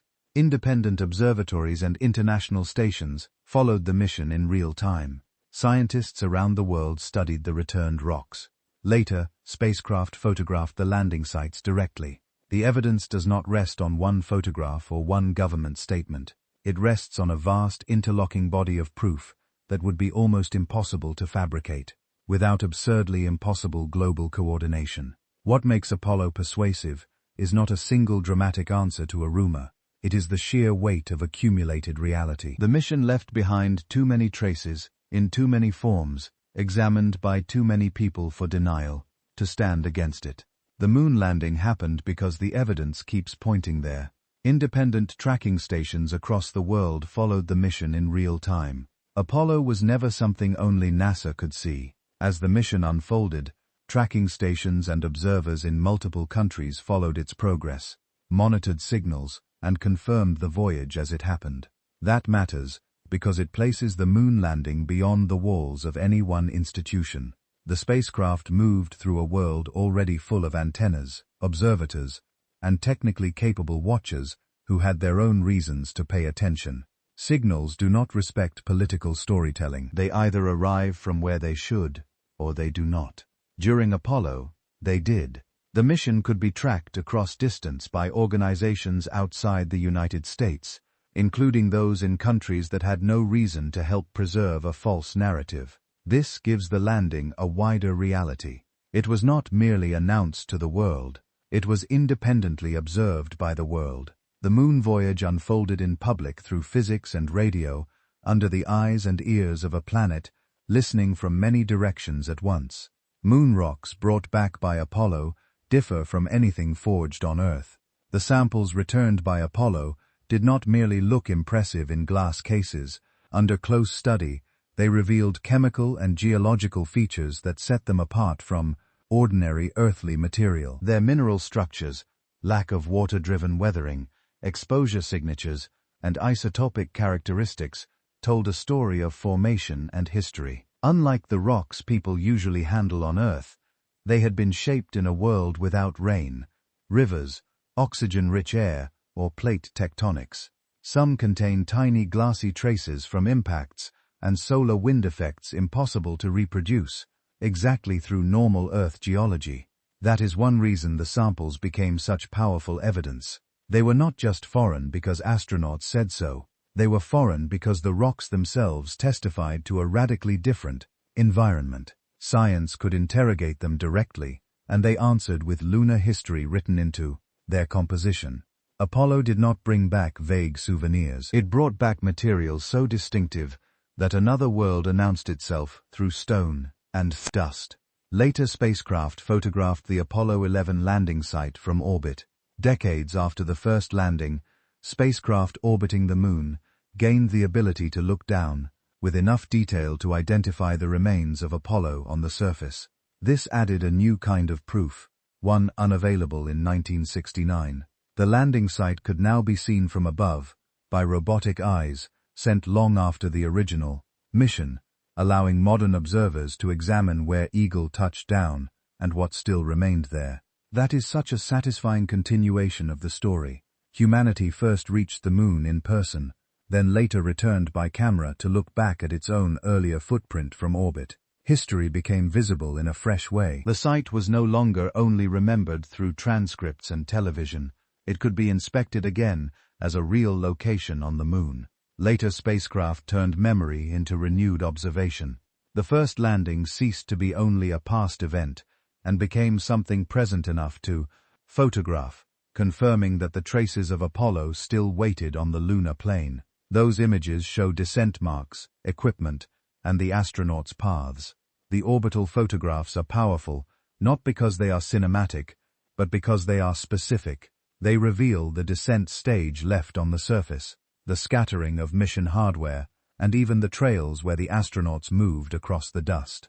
These are not grand symbolic impressions, they are practical traces, the kind left by real activity in a real place. That specificity makes the evidence strangely moving. You are not merely told that people walked there, you can see the logic of their presence written into the layout of objects and the faint roots between them. It is almost archaeological. Another world preserves the work pattern of a brief human visit, and later machines can still read it from above. The mission becomes legible in physical marks. That matters because it gives Apollo a kind of quiet realism. History did not vanish into legend. It remained on the surface in paths and placements. The Moon kept the record, and later, cameras learned how to see it. The Moon landing was not the end, but a beginning.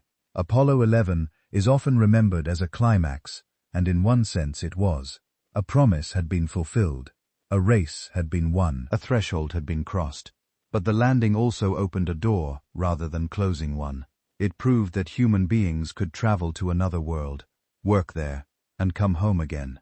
That changed the future by changing the scale of what could be planned. Once something exists in reality, it is harder to dismiss as fantasy forever after. The first landing created new questions, new ambitions, and new standards for exploration. It turned the Moon from a distant object into a place where later missions could aim with greater confidence and greater scientific purpose. That is why Apollo 11 still feels alive in history. It was not only a monument to what had been achieved, it was a starting point for everything that might come next. The first arrival mattered because it made later arrivals imaginable in a different way. 5 later, Apollo missions landed in even more challenging lunar terrain. Apollo 11 proved to concept, but the missions that followed showed growing confidence. Later crews did not simply repeat the first landing in similar places. They traveled to more complex sites with rougher terrain, deeper scientific promise, and greater operational ambition. Some visited highlands, some explored dramatic valleys and mountain regions. The crews stayed longer, collected more samples, deployed more instruments, and used lunar rovers to travel farther from their landing points. In that sense, Apollo 11 was the opening chapter, rather than the whole story. The first landing had to prioritize survival and demonstration. Later missions could push harder toward exploration. This progression is fascinating because it shows how quickly human activity can evolve once a saying. Frontier has been crossed. The Moon ceased to be merely reachable and became explorable. Each later mission built on the courage of the first by asking more from astronauts, hardware, and planning. Apollo did not stop at one set of footprints. It learned to make the Moon a field site, Apollo 11 remains the first time humanity stepped onto another world. That sentence still carries a kind of electric force, because it describes something no later mission has displaced. Many spacecraft have landed elsewhere. Robots have rolled across Mars, fallen through alien atmospheres, and sampled distant terrain. But Apollo 11 remains the first occasion on which human beings themselves physically stepped onto another celestial body. There is no way to make that ordinary. For all the technological changes since the historical rank of that moment remains untouched. It marks the instant when the human story ceased to belong entirely to Earth's surface. That is why the event continues to feel almost mythic. It occupies a category so rare that comparison becomes difficult. There can be many later missions, many better images, many more advanced systems, yet there can only be one first human step onto another world. Apollo 11 owns that place forever. The moon landing is not simply famous. It holds a unique distinction in the entire history of life on this planet. No human has walked on the moon since the 1970s. This fact gives Apollo a strange and haunting quality. The first landings happened in an age that now feels both close and impossibly distant, and then the footsteps stopped. Since the final Apollo mission in the 1970s, no human being has returned to walk on the lunar surface. That long absence changes how we feel about the original missions. They no longer seem like the beginning of a smooth, permanent expansion outward. Instead, they stand like brilliant peaks, separated from us by decades of silence. The gap makes the achievements feel lonelier and in some ways more astonishing. Technology advanced, computers transformed, satellites multiplied, yet the moon remained untouched by human boots. That pause turns Apollo into something even more remarkable than a first chapter. It becomes a chapter that was never followed quickly enough. The tracks stayed where they were, while the species that made them remained on Earth, still remembering what it once managed to do. That long absence makes the first landing feel even more astonishing. If humans had returned to the moon every few years since Apollo, the first landing would still be historic, but it might feel more like the start of a familiar pattern. Instead, the decades-long gap has preserved its rarity. The event now sits in a strange light, both documented and almost unbelievable. The more time passes without another human return, the more the original mission seems to glow with a kind of impossible boldness. It begins to feel less like routine progress, and more like a sudden leap that history itself has struggled to repeat. That is part of why Apollo keeps deepening in the imagination. It is not only old enough to be legendary, it is also unmatched in a very specific human way. The first landing stands alone across a widening stretch of time, which makes it feel even more improbable and daring. Distance does not shrink the feat. It enlarges it because so much time has passed without surpassing its human presence. Artemis plans aim to return humans to the lunar surface. The story of human lunar exploration is not necessarily over. The Artemis program has been built around the goal of sending astronauts back to the moon, this time with new technologies, broader ambitions, and the intention of establishing a more lasting pattern of presence. That future-facing effort gives Apollo a fascinating double role. It is both history and precedent. The old footprints become not only relics, but reference points for a new generation preparing to go farther. Artemis carries with it hopes of landing new crews, exploring different regions, and building the knowledge needed for longer missions and perhaps later journeys deeper into space. What makes this so compelling is the sense of continuity across time. The first great leap may yet become the foundation for another era of exploration. The moon that once seemed briefly visited and then abandoned may again hear human voices over its dust. Apollo showed it could be done. Artemis aims to prove that the journey can begin again. The first moon landing still shapes how we imagine the future. Even now, when people picture humanity's future in space, the imagination often reaches back through Apollo. The image of a suited figure on another world. The idea of intelligent carriage carried by machines beyond Earth. The belief that large collective effort can achieve something once thought impossible. All of that still bears the imprint of 1969. The mission remains a template for hope, ambition, and seriousness. It suggests that the future is not only something that happens to us, it is something we can decide to build through vision, discipline, and risk. That is why the landing still matters to people born long after it occurred. It continues to shape the emotional architecture of tomorrow. When we talk about Mars, lunar bases, deep space travel, or the next giant leap, Apollo is often there, in the background, whispering that impossible things have happened before. The future still borrows some of its courage from the night human beings first walked on the moon. For one brief moment, human footprints reached beyond Earth and stayed. There is something profoundly moving about the finality of those marks. On Earth, footsteps are temporary. They are washed away, trampled, blown over, or forgotten. On the moon, the first human tracks remained. For a brief span in history, two people crossed the dust of another world, and the evidence of that crossing stayed where it was made. That image contains much of Apollo's power. It joins transience and permanence in the same gesture. The astronauts were there only a short time. The visit was fleeting, yet the traces they left behind endured in a landscape almost designed to remember. Those footprints say more than that humans visited the moon. They say that for a moment, life from Earth extended itself outward and physically touched the wider cosmos. The marks remain as quiet proof, but the boundary of human presence once moved beyond our home world. History was written there, not in ink or stone, but in dust that still keeps the shape of a boot. Tonight, we traced one of the most extraordinary journeys in human history. We followed a path from the tensions of the Cold War to the bright fire of launch, from the long crossing through darkness to that silent grey world waiting beneath the Eagle. We stood beside Armstrong and Aldrin as they stepped onto untouched dust. We drifted with Michael Collins in lonely orbit above them. We looked at moon rocks, black skies, strange shadows, fragile machines, and that bright living Earth hanging far away in the dark. It is an incredible story because it feels both vast and intimate at once. Great rockets rose, computers guided, and thousands upon thousands of people played their part. And yet in the end, so much of it comes down to simple human moments. A heartbeat rising, a hand on a control, a boot pressing into soft dust, the glance back toward home. And now, as this journey comes to a close, you can let all of that begin to soften. Let the moon drift farther away.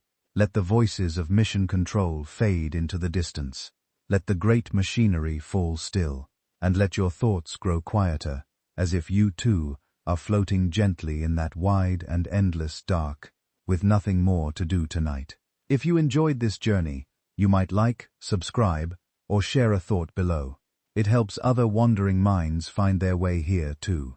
And if you happen to still be awake, there will be another video waiting for you on the screen. For now, just rest. Let your breathing slow. Let your body grow heavy. And let history fade gently into sleep. Sleep well, and good night.